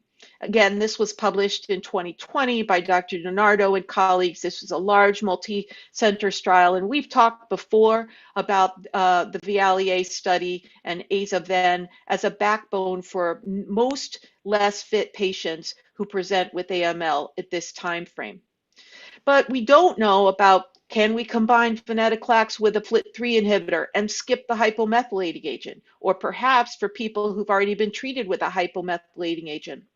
What about azacitidine plus venetoclax plus a FLT3 inhibitor, something that we call a triplet? Or what about azacitidine in combination with a FLT3 inhibitor alone? Does venetoclax add anything? And these are some of the open questions that are being explored in the less fit population. Now, the VIALE-A study did have molecular studies on the participants, including the status of FLT3, IDH, T53, and NPM1. What we can see is that those in the Forbes plot, those with FLT3 disease appeared to be favored in the azacitidine plus venetoclax, although the numbers weren't sufficient to have this hazard ratio be statistically significant. But a recent publication by Dr. Konoplova et al. In Clinical Cancer Research from January, well, just 5 days ago, 10 days ago, it came out in print. And this looks at all of the patients that were treated with venetoclax and azacitidine in the 1B and the phase 3 studies. And she pooled them all and looked at the outcomes between those who were FLT3 mutated and those that were FLT3 wild type. And what you can see is that the overall take home here is that the combination of venetoclax and azacitidine appeared to make FLT3 mutation less dangerous, meaning that the outcomes appeared pretty consistent between those who were FLT3 mutated and those that were FLT3 wild type. The CR/CR rates are about the same across the board. The duration is across the same about the board, and the the time of getting into remission is about the same across the board. So the idea here is that this data may demonstrate that this less intensive combination of venetoclax and azacitidine may remove some of the poor prognostic impact of having a FLT3 ITD in the diagnosis. Now, that doesn't make it favorable risk, but it does mean that we may be able to, that venetoclax is adding something to the mix in this situation. Now, what about patients who have already been treated with azacitidine and may be resistant to it? Can we use venetoclax plus a FLT3 inhibitor? Now, this preclinical data suggests that there's some synergy between BCL2 inhibition and FLT3 inhibition. And there has been an early phase study that was published in 2020 by Dr. Devar et al. And this just had a small number of patients, 43 relapsed and refractory, not newly diagnosed AML patients that had FLT3 disease.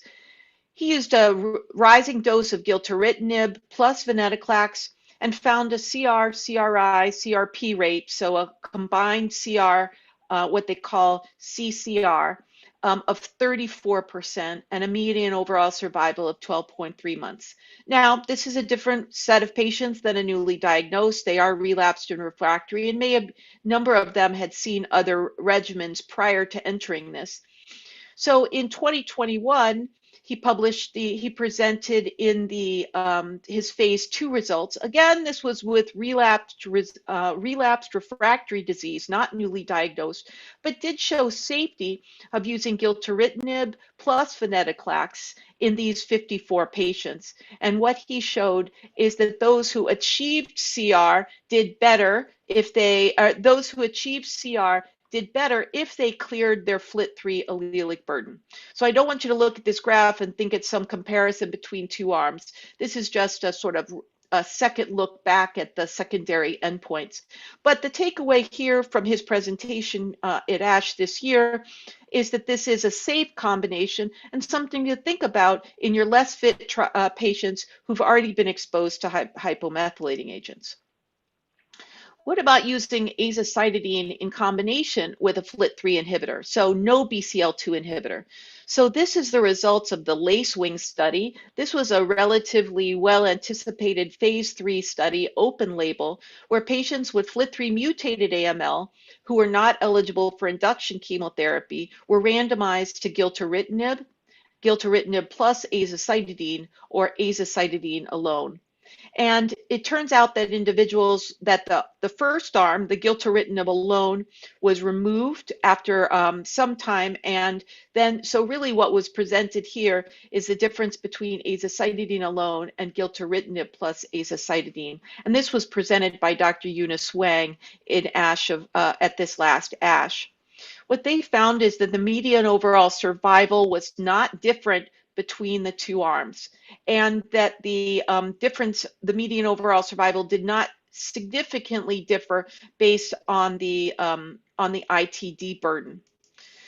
There was a difference, and there was no difference in event-free survival, but there was a significant difference in overall response rate, with higher numbers of CR with incomplete count recovery in those that got the doublet combination.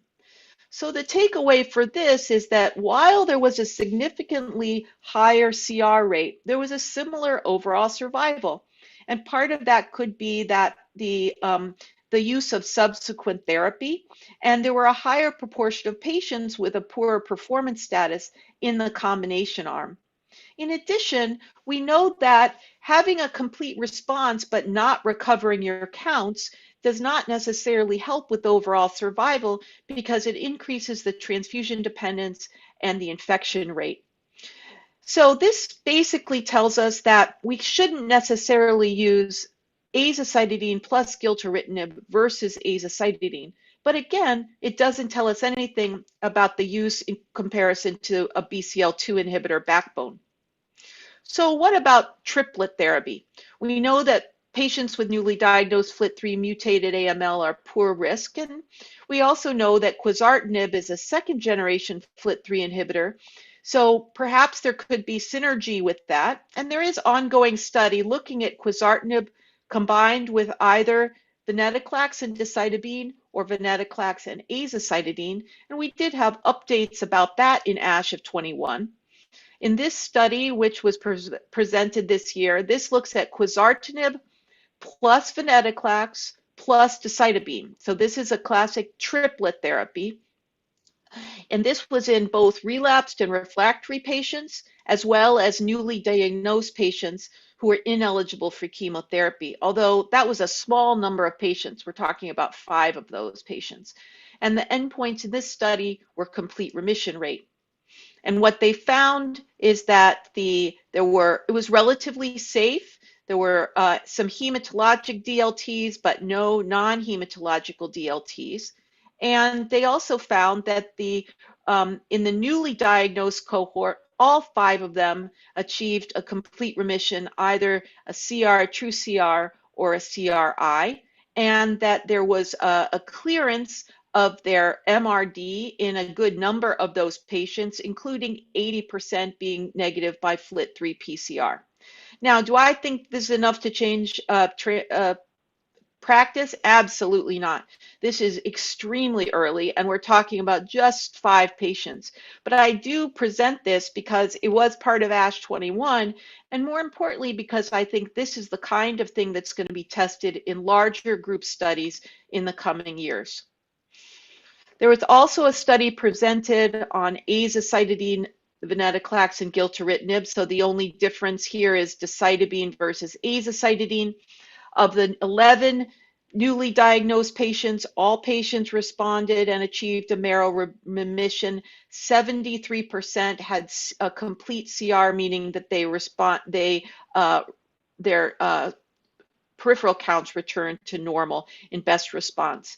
Again, I think this is coming, but I don't think we're quite there yet because the numbers are too small so far. So, in a less fit patient population with FLT3 mutated disease, I think the backbone is still azacitidine plus venetoclax, and then for patients who progress or relapse after that, then moving to a single agent FLT3 inhibitor.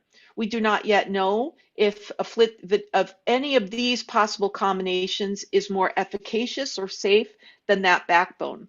We also don't know if it's better to start with a FLT3 inhibitor and move to a doublet like aza-ven or vice versa.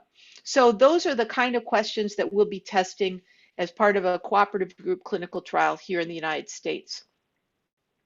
Now let's move to fit patients who don't have a targetable mutation, meaning who don't currently have IDH or FLT3. Is there anything new we should do with those patients? Well, one of the most important things about these individuals is that we're still transplanting them if we can get them into remission. And they actually have worse long-term outcomes, certainly, than those with favorable risk cytogenetics.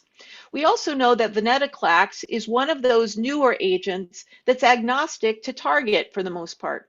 It kills patients, it kills cells because of the upregulation of BCL2 and the decrease in apoptosis in those AML blasts. So is there a reason to combine intensive chemotherapy with a BCL2 inhibitor?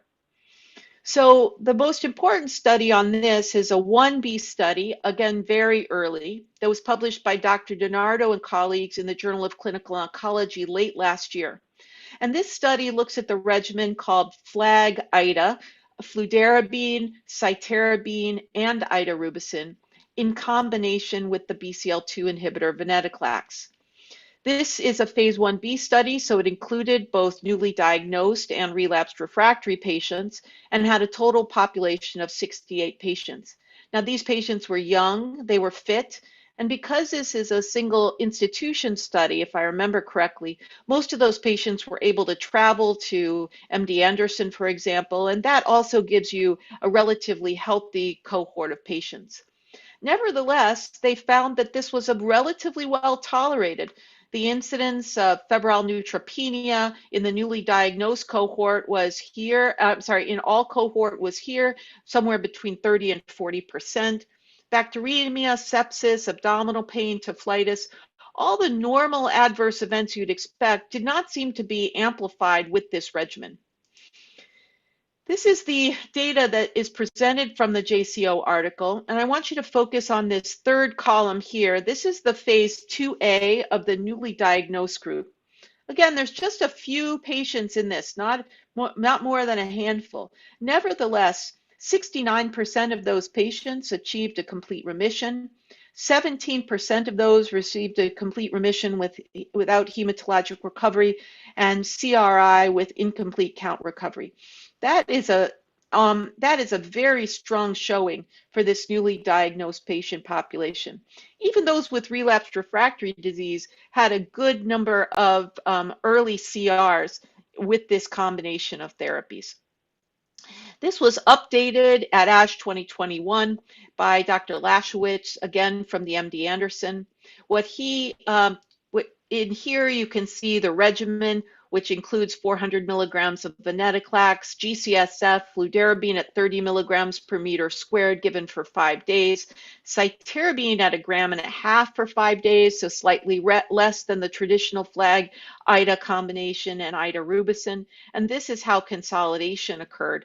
And what they showed is that neither event-free survival nor overall survival, the medians were reached with a 24-month follow-up, and that the 24-month event-free survival was 60% and 24-month overall survival was 87%. Again, this is a single-arm study, and again, only a handful of patients. So I'm not sure that it yet becomes the standard of care. However, it does show adequate safety, and in a very healthy, robust patient population, it might be something one would talk about, especially in individuals with poor risk cytogenetics. Now, what are some additional regimens to watch in this group? Well, first off, there is evidence for cladribine, cytarabine, and idarubicin combined with venetoclax. That's been published in Lancet Hematology by Dr. Kadia. There's evidence for 5+2 plus venetoclax, which was published by the Australian group in the JCO in October of 2020. And in ASH 2021, there was an additional abstract that looked at venetoclax plus decitabine for younger fit patients who had very adverse risk AML. And in this combination, they looked at historically versus idarubicin alone. And what they showed, idarubicin plus cytarabine. And what they showed is in the ven-decitabine group, you had CRs of about 28%, CRHs of about 35%, and partial responses of about 35%. Now, does that sway me? Again, a very small group of patients, and I am not yet at this point willing to take my young fit patients to a hypomethylating agent-based regimen, even with venetoclax. But I do think that it prompts us to think about randomization. And that's what I want to talk about now. I'm part of a US-Canadian group that's looking at novel therapies for younger patients. And this is one of the studies that will be opening. This has patients that are between the ages of 18 and 59 who have intermediate risk by the ELN criteria and do not have FLT3 mutations. And they'll be randomized to cytarabine and daunorubicin versus cytarabine, daunorubicin, and venetoclax versus azacitidine and venetoclax. So this is one way we'll be able to look and see whether or not individuals in this younger age group with intermediate risk AML require chemotherapy for their initial induction. The outcome of this will be minimal residual disease. Our next study that we're opening is those that are younger and have high risk by the ELN criteria. And this is a 4-arm study that will look at azacitidine venetoclax versus CPX351 versus cytarabine, daunorubicin, and venetoclax versus cytarabine and daunorubicin. And again, the outcome in this will be measurable residual disease. So both these studies are going to open this year, and they may add to our information about whether or not we can add venetoclax to intensive chemotherapy. Right now, I think that remains experimental. There is phase 2 data for adding venetoclax to intensive chemotherapy, but it is in a very healthy population, and it's been done on trial. And it is important for us to know if chemotherapy is even necessary if we add a BCL2 inhibitor, which is one of the reasons for these randomizations that include fit patients randomized to less intensive therapy. Now, what do we know about AML with mutations of isocitrate dehydrogenase 1 or 2? We know right now in that patient population at MCW, we typically treat with daunorubicin or cytarabine unless that patient really wants to try an HMA plus venetoclax initially. And that's because there is good evidence for this backbone in the IDH mutated. What about adding IDH inhibitors to intensive chemotherapy? Is there evidence for that? Well, a phase 1 study was completed and published in late 2020 by Dr. Stein. This was a multi-center trial for patients who had either IDH1 or 2 mutated disease, and they included those inhibitors with 7+3. There were 151 patients, and the CR rates were 55% for those with IDH1 mutation and 47% for those with IDH2 mutation. That's for the complete CR rates. CR plus CRI was much higher, and that's because probably the IDH inhibitors impaired return to normal blood counts within the normal time frame. Now, about 39% and 23% of patients who were on the inhibitors became MRD negative, which we know is important when we want to take these patients to transplantation. There is a current phase 3 study being led by the European HOVON 150 study. This is a phase 3 multi-center randomized placebo-controlled study that started recruitment in 2019, and it has a primary endpoint of EFS. And this will also, like the study I just presented, will add IDH inhibitors to a backbone of an anthracycline and cytarabine. So right now, I think that adding IDH1 or 2 inhibitors is likely safe, but not necessarily more efficacious. And again, it's important to know if chemotherapy is necessary in this population. But we are not, if we're taking someone to 7+3, at this time point, we are not adding an IDH1 or 2 inhibitor. What about those who are less fit, where really our disease, our aim is control or life prolongation? What can we say about the Vialier study, azacitidine plus venetoclax in IDH1 mutated or IDH2 mutated disease? Well, we know that was looked at in the original study and in the published population, and we see good, even significant benefit with this small number of patients with this combination, which is pretty interesting and compelling that this particular combo stood out as molecular responders to azacitidine and venetoclax. Now, there was a new study published in ASH 21. This is the AGILE trial. This was a 200-person double-blind randomized trial that looked at ivositinib in patients or azacitidine. So they looked at ivositinib plus azacitidine versus azacitidine alone. And the primary endpoint was event-free survival. And at this point, 146 patients were randomized. And they noted that there was they stopped enrollment because they found that there was a difference in the clinical improvement. And what they see is that the event-free survival is significantly improved in the combination arm of ivositinib plus azacitidine, but they did not see a change in the overall survival. So right now, my take-home point is that, I'm sorry, one thing before I go on, and that's that I just want to point out that the control arm here was only AZA alone, not azacitidine plus venetoclax. So we do not yet know if venetoclax and azacitidine or an IDH1 or 2 inhibitor versus azacitidine is the appropriate intervention. So right now, what I would say for IDH1 or 2 mutated disease, azacitidine plus venetoclax or a single agent inhibitor remains the standard of care. I would not use single agent azacitidine, which is the control arm chosen for the previous study, as in the treatment of these patients. The current presented studies do not improve on the current option. They were using an insufficient control arm.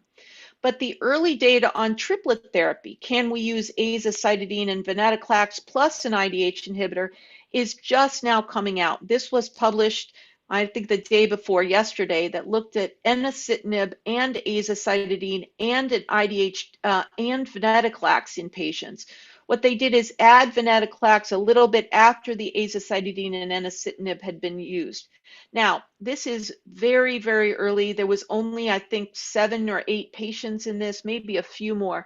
But this I just pulled up yesterday. yes, it looks like 7 newly diagnosed patients. So this is too early to see, but I do think you should pay attention to this triplet combination in the next year or so, because we will be able to know if that's safe and efficacious. Until that time, I would not use a triplet combination because I think it's probably going to end up being very myelosuppressive. So we've talked about those who are fit and those that have less fit. And what we haven't talked about yet is p53 mutated disease. As we all know, this is one of the biggest challenges for patients with acute myeloid leukemia. 20% of patients with MDS or AML and 30 to 40% of those who have treatment-related MDS or AML have p53 gene mutations. We know they have very poor outcomes, including decreased remission rates, increased relapse rates, and short overall survival. So there is a new agent that's being looked at, in particular in those with mutant p53, and that's APR-246. This reactivates the mutant p53 protein and induces apoptosis. The largest trial to date presented on this agent was updated in ASH of 2021. This is an international collaboration of the MDS and of US MDS Clinical Research Consortium, and included AML if the number of blasts in the bone marrow was less than 30%. And it also had MDS patients. Dr. Solomon presented this study. There were 100 patients, and 43 of them achieved a complete remission. I will tell you, however, the majority of those that achieved a complete remission had myelodysplastic syndrome. Now, it's not a non-comparative study. This is an early phase study, but what he did show is that the overall survival of those who clear their p53, so who become p53 negative, you can see that's the bright green line here, did much better than those that become that are p53 positive. And that informed our study that we're going to do that will use a p53 MRD clearance as one of the key endpoints that we look at in our next p53 study.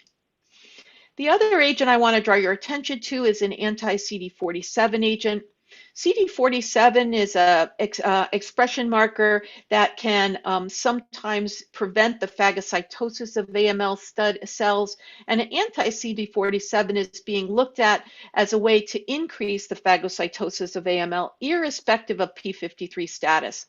There is safety data as monotherapy as well as safety data with azacitidine.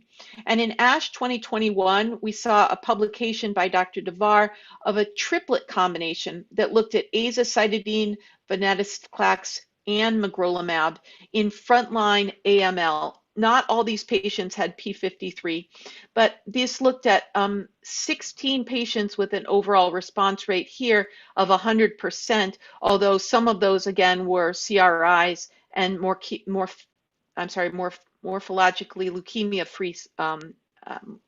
leukemia-free. So that's again promising, but it's not definitive. And so magrolimab, we have more to look at for this. I will point out that magrolimab was put on clinical hold 3 days ago because of some safety issues in the MDS. So the FDA put additional investigation on clinical hold. So this is the newly diagnosed TP53 mutated AML study that we're going to be opening through the leukemia cooperative groups in the United States. This will randomize people to oral decitabine plus venetoclax, oral decitabine venetoclax plus an anti-47 agent, we don't know which one yet, oral decitabine plus venetoclax, and one of the APR agents, although again, that's not verified yet, or one that doesn't include venetoclax at all, that uses a hypomethylating agent, an anti-47 agent, and an APR agent. Now, this is tentative. There's been no agreement, no conclusion on this, but it is. This is the kind of thing that we're looking at for overall survival and to see if we can more definitively reduce the p53 burden in these patients and allow them to become sensitive to additional therapies. So, a few conclusions. Currently, in 2022, I would say we haven't really changed our overall algorithm based on ASH 2021. I would say that people should start considering MRD follow-up in those with favorable risk cytogenetics, and that clinical trials of ven plus intensive chemotherapy are very appropriate for young, fit patients, especially those with adverse risk cytogenetics. In addition, I don't think we've changed our algorithm for the less fit patients. For those with FLT3 disease, FLT3 mutated disease, we treat patients with venetoclax and azacitidine or decitabine, or with azacitidine and sorafenib, for example, or I think is also appropriate in the absence of venetoclax.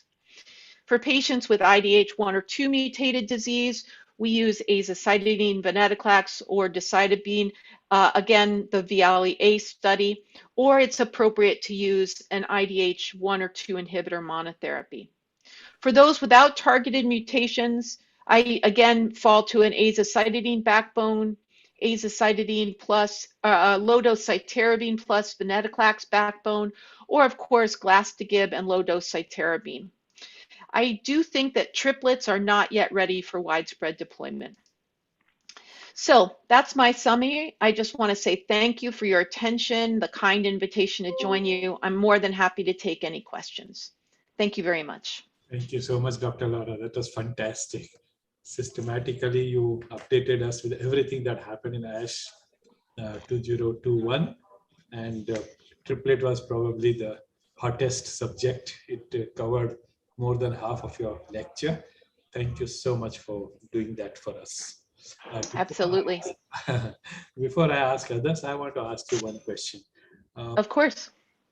Who are the patients in the good risk whom you will like to transplant upfront? Say, yeah. Yeah. So in my patient population, if they have favorable risk cytogenetics and are over the age of 60, I talk to them about the fact that merely their age alone may portend a higher risk of relapse. So in those individuals, I don't tell them to get transplanted, but I do have them see a transplant doctor and go over the risks and benefits. I also talk to them about the fact that if we get them, if they do relapse, CR2, so getting them back into remission, is a higher probability if they continue to have favorable risk disease. So it is reasonable to wait to CR2 in those. It's a difficult conversation. Now, in patients who have A21 and are KIT positive, I also talk to them about transplant. In particular, if they're older, I talk to them about the fact that KIT positivity may mean that they're closer to intermediate risk disease than favorable risk disease. We do not know yet if that means they have to go to transplant or if transplant will reduce the risk of relapse, but the ELN guidelines are now recommending transplant in first CR, or at least appear to recommend transplant in first CR, if the MRD burden is increasing in patients who are KIT positive and 821 who achieve a first CR.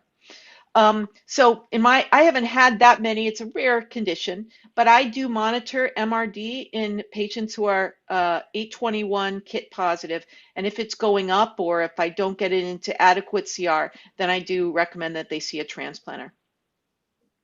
Okay, and similarly, those who are FLT3 positive, and you will not recommend upfront transplants, which will be those? Yeah, so I do not upfront transplant people currently who are ELN, who are ELN favorable risk, which is low FLT3 burden, NPM positive. And so I don't consider those people necessarily for transplant in first CR. And those with low allele burden or TKD? TKD, I put those in the intermediate risk category. And for those people, I talk to them about transplant, but don't necessarily push them. I will tell you, here at MCW, we tend to be a little bit more aggressive about transplanting intermediate risk patients. So many of those patients, I do think about transplanting, but it depends a little bit on their sort of what their values are. I weigh it, pluses and minuses. And I think as haplos become safer, that may be more possible. So we're doing a lot more haplo transplants now because of the safety issues. And as TP53, the outcome of transplants are not good. Do you push them into transplants? No, I often talk about the fact that it's an option, but that the relapse risk is very high, and especially in an older patient population who may not want to go through this. Even so, I say, I'm not sure how much it buys you. And I certainly don't do it unless they are in a very good complete remission, unless the flow, the immunology or the immunohistochemistry of the flow looks excellent, and that I am not seeing any residual disease there. I do not think it's worthwhile to take a P53 mutated person with residual disease, certainly not to a reduced intensity transplant, because they typically relapse. Okay. Along your talk, somewhere you mentioned about daunorubicin 90 is the preferred regime at your center. You think that we can do that, or it's very risky?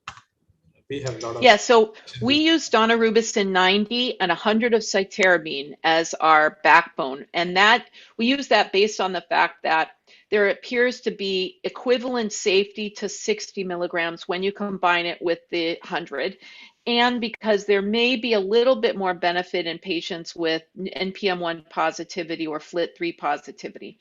That's really secondary endpoints. I don't think that there is no randomized data that shows 60 is worse than 90. So I think you're complete, and most of the backbones you'll see have 60 rather than 90. So I don't think anybody's going, I'm not sure it makes a difference.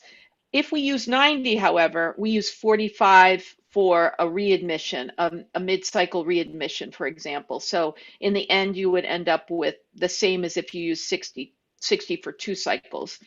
What I would not use 90 for is I would not use 90 combined with 200 of cytarabine. And then I also don't think that there's for me, any compelling data that says idarubicin is better or worse than daunorubicin. So I think if people use idarubicin at 12, that is absolutely appropriate and backed up by the data. Thank you. Dr. Kripa, your question. Yes, sir. Thank you, Dr. Lara, for the very crisp and clear presentation. Continuation to the Dr. Agarwal's question, Dono 90 mg per meter square versus 60 mg per meter square. Usually it is preferred in the adverse prognostic factors like adverse cytogenetic events. So what's your preferred induction in patients with adverse cytogenetic factors? Is a triplet with the FLAG-IDA, just now what you presented, or intensified daunorubicin with venetoclax, or what's your preferred choice now? Right. So very hard question. We just had a big debate on this. We have a young person with very adverse risk cytogenetics, and the question we asked ourselves as a team was, do you give her 90 of Dono and 100 of cytarabine according to our traditional 7+3 backbone, or should we give her a venetoclax-based regimen? And I will tell you, this was a big debate amongst our group, and at the end of the day, the caring physician chose to give her 7+3, but there was a number of us who talked about consenting her off study. We don't have a study of a venetoclax backbone to use the FLAG-IDA ven regimen. And if she had been treated at MD Anderson on trial, that would have been what she got. Now, so what I will tell you is that the rule book right now says 90 and 100 of daunorubicin and cytarabine. That's the NCN guidelines right now for a poor adverse risk. I will also tell you, in some of these individuals I've talked about, in the middle of them, if they still have disease, transitioning them at their reinduction away from chemotherapy to a hypomethylating venetoclax-based regimen. So we had another patient, P53 mutated disease, got 7+3 initially. At day 14, still had disease, was reinduced then with decitabine 5 days and venetoclax. Because we wanted, this was a young person, we wanted to do whatever we could, and he is now P53 negative in remission. Now, again, that's one patient, but I think that certainly we will pull the plug on chemotherapy in an adverse risk patient much earlier rather than doing another round or moving to a chemotherapy-based salvage. But you are I do not think that there's guidelines to tell us that 90 or 60 is better in adverse. There is one Japanese study that used 90, and I think if you've got a young fit person, 90 of daunorubicin is completely fine. I don't see a big safety difference there. Even for a 60, 65, 70-year-old person who's fit. And also in elderly patients, the recent data which was presented in the ASH 2021, CPX 351 is equivalent to HMA plus venetoclax combination. Almost equal efficacy was shown. So what's your take on that? Yeah, I think that was a retrospective, not prospective study. And so that means that there's a lot of selection bias in that. And I don't think I know that they tried to sort of equivalent that with sort of their covariates in the analysis. But until we do that in a prospective randomized way, I don't think we can definitively say that they are equivalent.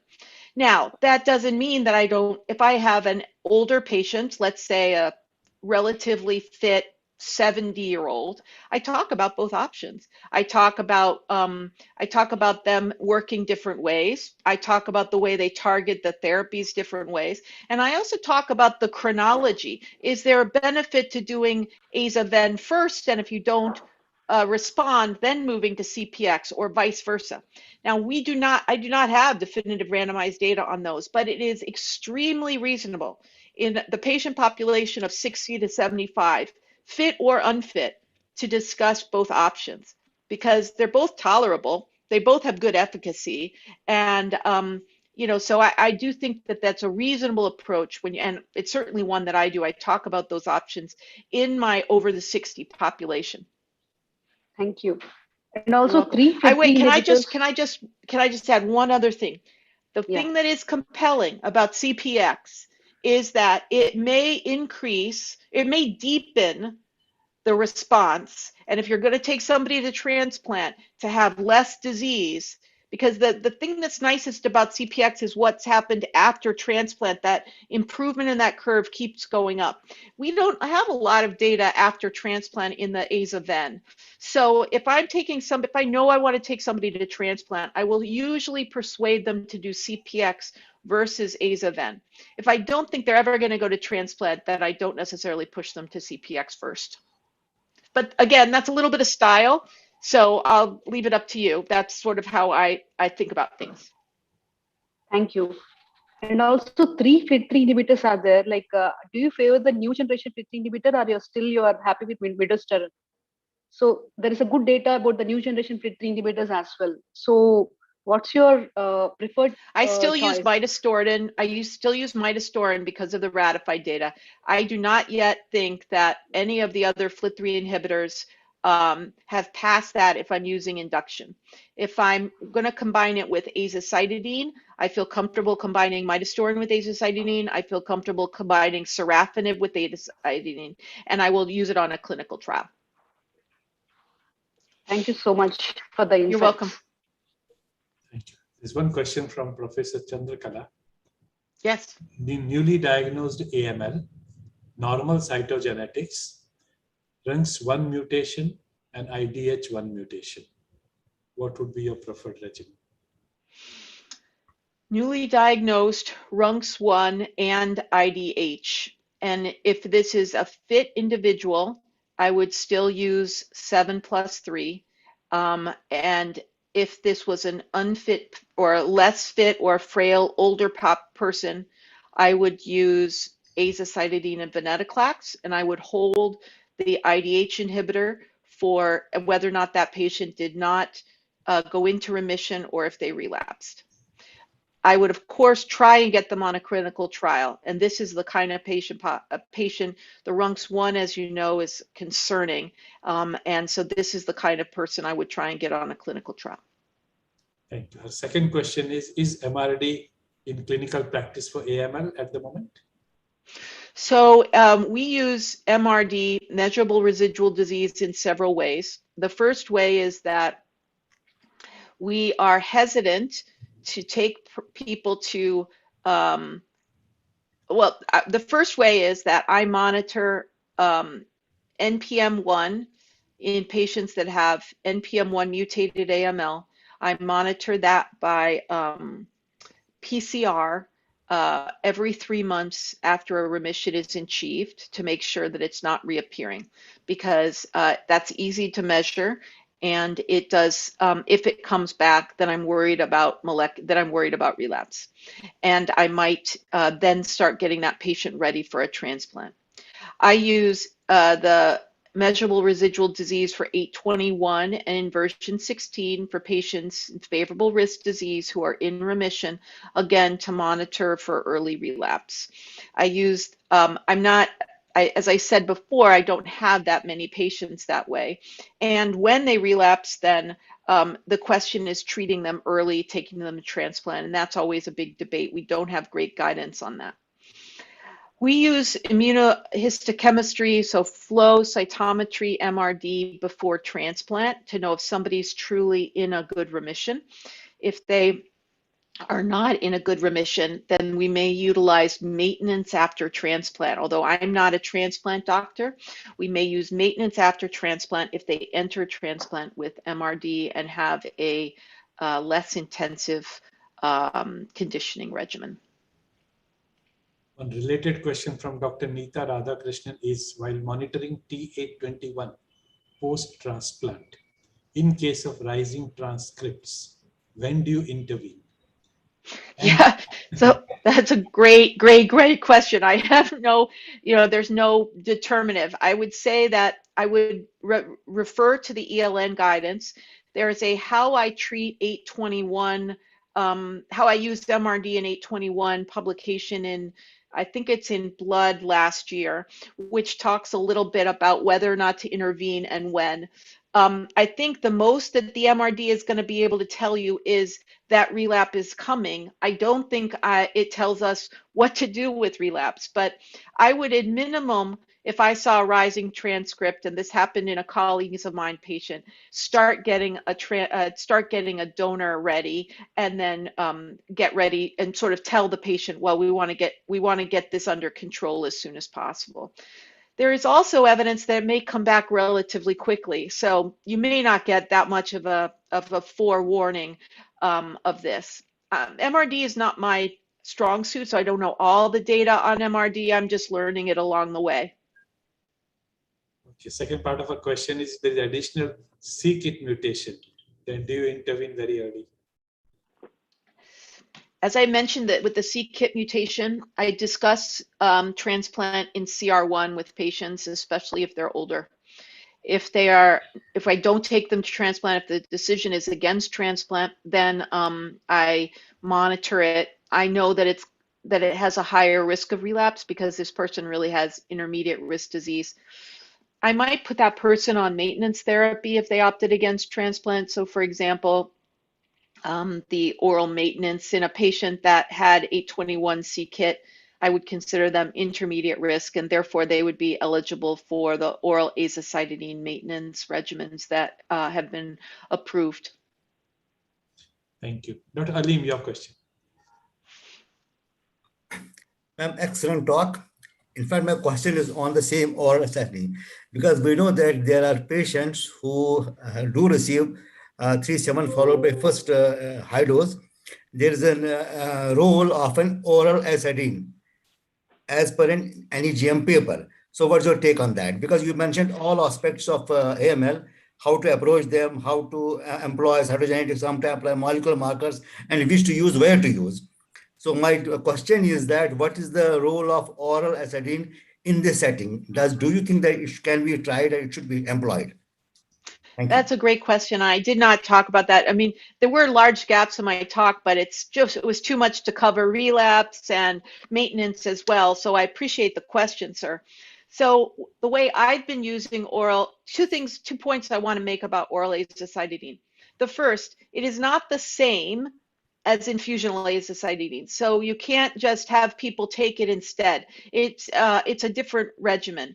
It is most appropriately employed in a patient that does not go to transplant, where you are worried about the risk of relapse. So I've been using it in patients with intermediate risk disease who I think should go to transplant, but for some reason can't. I have one woman who's a paraplegic. She's never going to go to transplant, is in a good CR with intermediate risk disease. So for her, I've opted to put her on maintenance. In individuals who are in the older category, again, patients with over the age of 60, and I've taken one person who had favorable risk cytogenetics, but a high risk of relapse who was not a transplant candidate. I had her on AZA maintenance.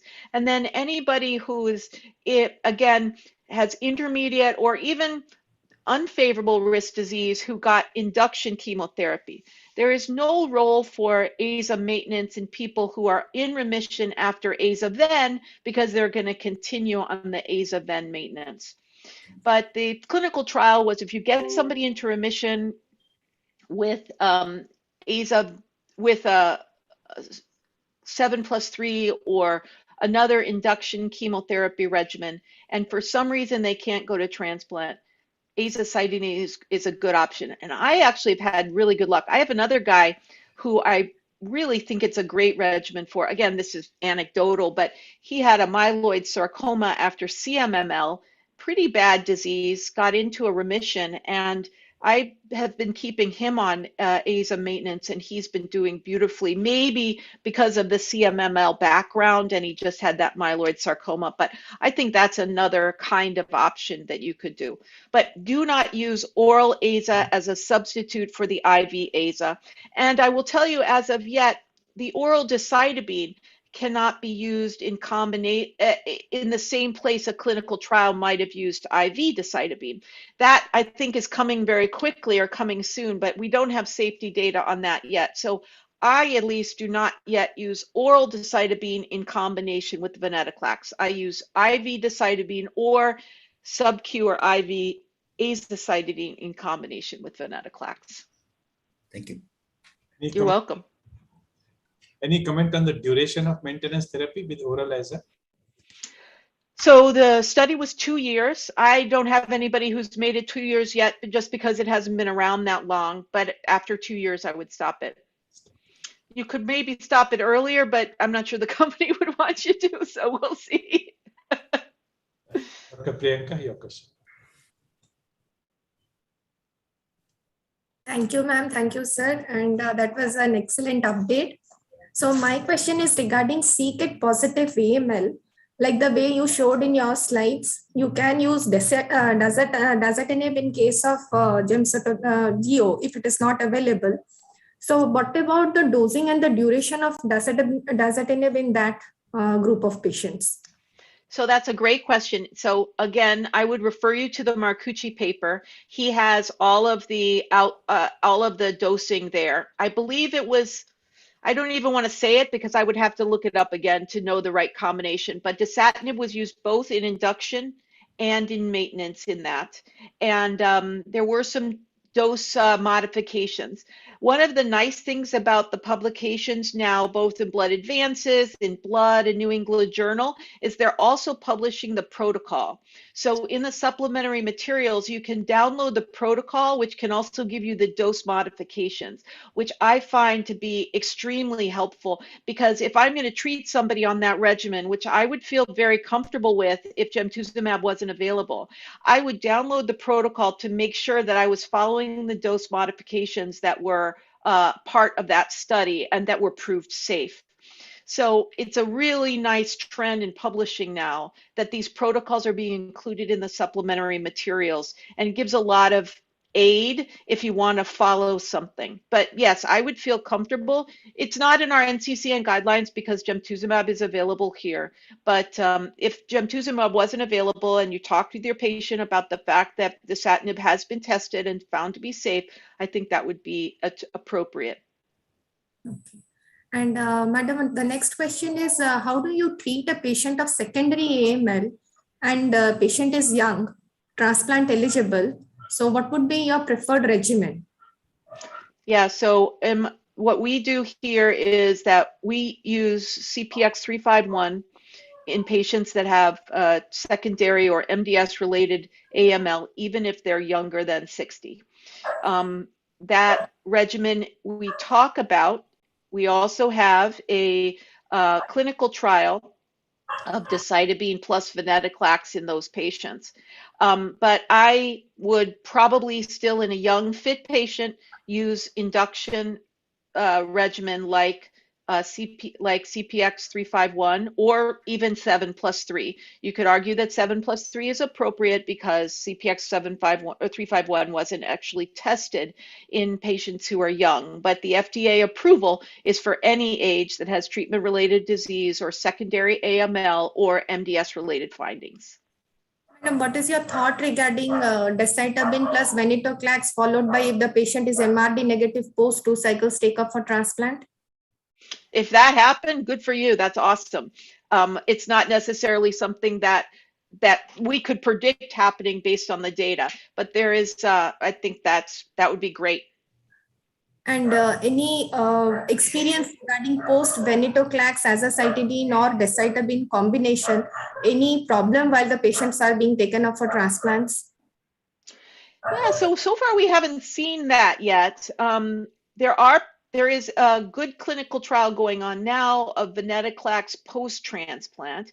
I'm not a transplanter, so I don't typically manage patients for the first 100 days after transplant, but I don't think there's been any significant safety signals pre-transplant for patients who've received aza-ven induction at all. In fact, I think one could argue that the lower cytotoxicity, the less likelihood of GI events, the less likelihood of lung events may decrease the risk of long-term graft versus host disease, because we do know that sterilization of the gut, problems with the gut can increase the risk of post-transplant GVHD. Thank you, ma'am. And just another last question.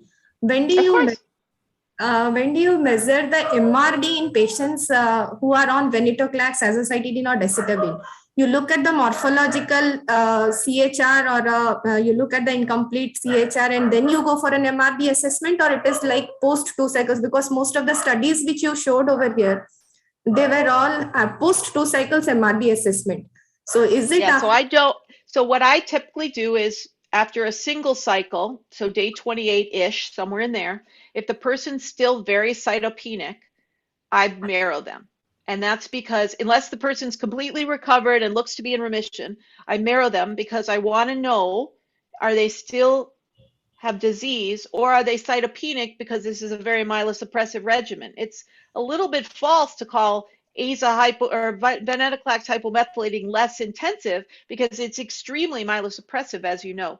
Most of my patients, you'll find at that point, after a cycle, may have a small amount of disease, but are mostly empty. So for that time, I pause the venetoclax, I let people recover, and then I'll restart. If they recover without blasts, that's great, then I'll restart them, or I'll restart them even if they do, because I want to give them 2 cycles. Then I marrow everybody after 2 cycles of therapy. And if they're in a remission, then I know they've achieved that good remission.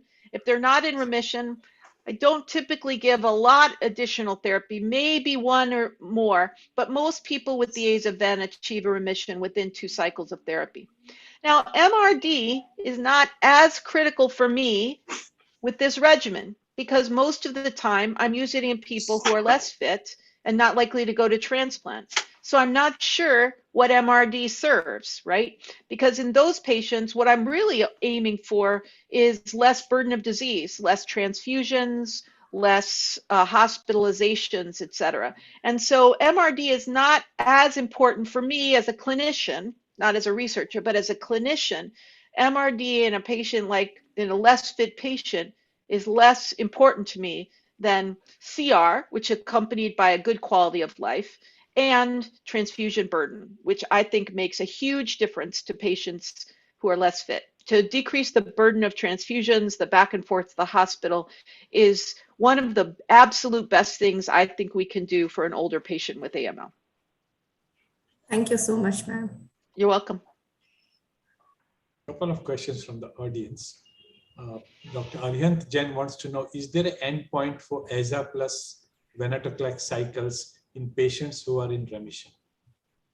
It's a great question. And right now there's not. The initial studies continued. We do know, I know, that over time, people in remission, people can become more and more myelosuppressed. So what I find is I'm decreasing the amount of venetoclax I'm giving each cycle down to like even just 10 days along with it, or sometimes even abridging the azacitidine. At this point, I do not yet feel comfortable moving people off of venetoclax altogether or moving them off of azacitidine altogether. Although I think it would be an extremely important thing to test if whether or not we could do a time-limited venetoclax and then just keep people on, for example, oral azacitidine if they were in remission, because I think that would be a great thing for patients to get them off of these visits to the hospital and have venetoclax be an option rather than having you relapse on venetoclax, right? Because I'd like to be able to reintroduce it.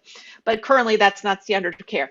So the party line here is you have to continue aza-ven. I will tell you my cycles get farther and farther apart. I have several people on 6-week cycles, even 7-week cycles, and I have people on less venetoclax, but that's not the party line. That's something I kind of go through with the patients based on what they look like and based on our goals. Thank you. Dr. Chand wants to know, is there any role of FLT3 inhibitors in acute promyelocytic leukemia? So, no. Right now, it appears that translocation 1517 is adequately treated with a combination of atra and arsenic without needing to use a FLT3 inhibitor. And I do not know safety data of combining, so I would not use that. I have had a patient, a recent patient actually, with APL with a FLT3 inhibition, and I debated this problem, but I found no data that encouraged me to add that. So in my opinion, cytogenetic abnormalities outside of 1517 do not modulate the therapy that you're going to give for that patient. Thank you. Dr. Hari? I just wanted to, we have not discussed anything about the monosomal karyotype and complex karyotype, where we may not essentially find any specific mutations. Is there any data on venetoclax and azacitidine in these subset of patients? And the second question is again on MRD, leukemia-associated immunophenotype, and whether we will combine it with in patients with the favorable cytogenetics in version 16.8.21, whether you want to do both of them when you're looking for MRD in these patients, or we just are happy to just look at the PCR and decide on the status. Yes. So both extremely good questions. Let me ask the latter one first. So as we know, digital PCR or PCR only picks up what you're testing for. So one of the things about testing for a given mutation, whether or not it's 821 or 16, it's only going to find relapse if that relapse is actually positive for that. But we know these clones are complex and more complex in an older patient population. So you may very well miss relapse if you're only fishing or only searching for one mutation. So I do think that immunophenotypic or flow cytometric MRD absolutely has a place. I think the jury is out on how to do this.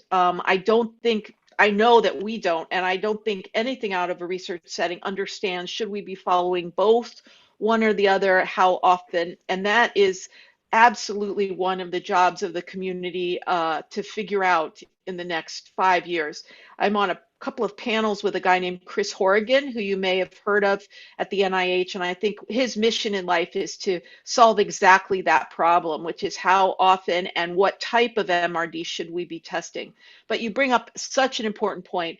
When you are only testing for NPM1 because that was the disease to begin with, you may well miss all those other weeds that are growing in the garden that you would pick up if you were doing it with immunohistochemistry or multi-parameter flow.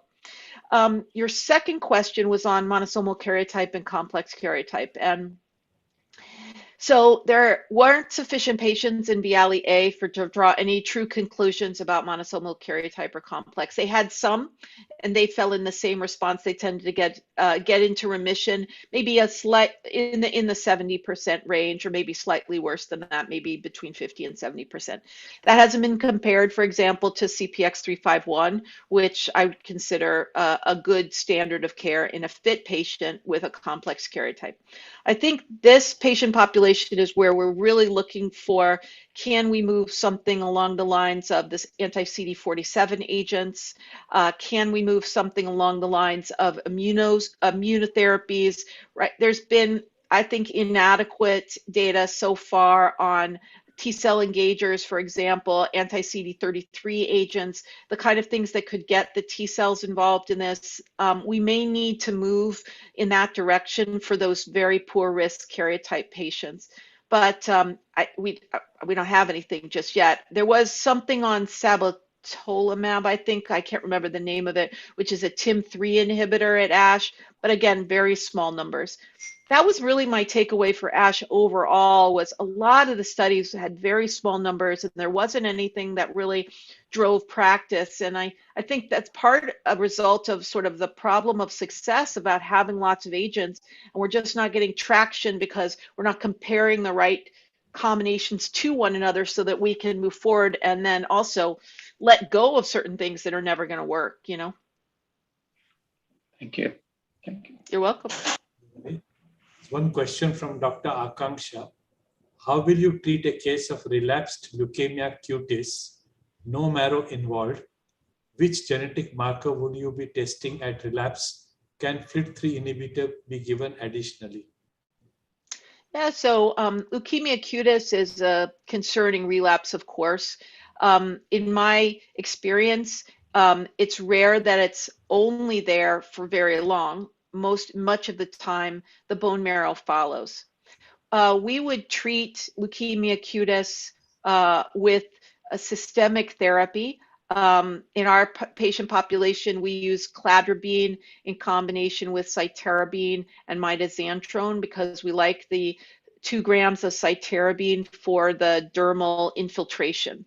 If the patient had I would not use a FLT3 inhibitor unless the patient had a history of FLT3 mutated and you could verify that leukemia cutis remained FLT3 positive. It would be unusual for FLT3 positive disease to relapse only in the skin. As you know, it's extremely proliferative and it does turn on the proliferation rate in the bone marrow as well. So it would be unusual to have FLT3 positivity only in the skin. But all extramedullary relapse should be treated systemically. There is some evidence for radiation, low dose radiation of the skin, but I do not know that that could be done in combination with systemic therapy. So I would recommend systemic therapy as my induction, and then transplant if at all possible if you achieve a remission. It's also important to biopsy these patients. Sweet syndrome, it's similar, is not the same as leukemia cutis. So it is important to biopsy because sometimes people can get paraneoplastic syndromes that are not the same as actually infiltrative disease in the skin. So I like a regimen, any regimen that has a little bit of high dose cytarabine in patients with leukemia cutis, and also in patients with leukemia cutis, it's important to prophylaxis CNS because if they're going to get disease in the skin, they may also get disease in the CNS. Dr. Khurana wants to know, in a c-KIT mutated AML, between the 3 options, which is better, 7+3 with Go, or flag with Go, or CLAG with Go? So they haven't been compared 1-to-1, but in a 7+, but I will tell you our practice is to use the alpha study, which is the alpha 0701, the Italian study, which is 7+3 plus gemtuzumab. Last question. And that's, yes, please. I have the reference for that study in the slide deck. So it's I forget how to pronounce her name, Castigliani. Last question is, 22-year-old pregnant woman in 22 weeks of pregnancy, has AML with 922 translocation. How will you manage this? So PH chromosome positive AML, 22 weeks pregnancy. So pregnancy is a complicated situation, but in a patient that's past her first trimester, I use a classical induction regimen for pregnant patients, so 7+3, and I would use that in this patient. I would refer you, though, there's a number of published studies that talk about the management of pregnant individuals. So I don't want you to take my advice just on this, but I would definitely induce with 7+3, and I think you should worry about the cytogenetics afterwards. So first try and get her in remission, and we don't have targeted agents for the 920. We do have targeted agents for 922, but I'm not sure I would give that in the midst of, you couldn't give a TKIT inhibitor during pregnancy. So I would rely on 7+3 to try and get her in remission, unless the pregnancy became non-viable, in which case you could add a TKI. One question has come up is isolated myeloid sarcoma of breast, marrow and peripheral blood not involved, management.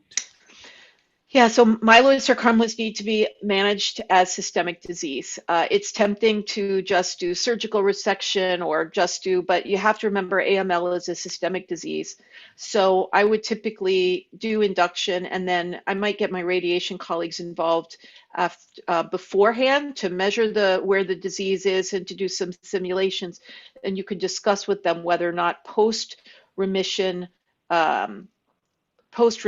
radiation is appropriate. However, this is if it's a young fit patient, then you might take that person to transplant, in which case you would want to avoid the radiation.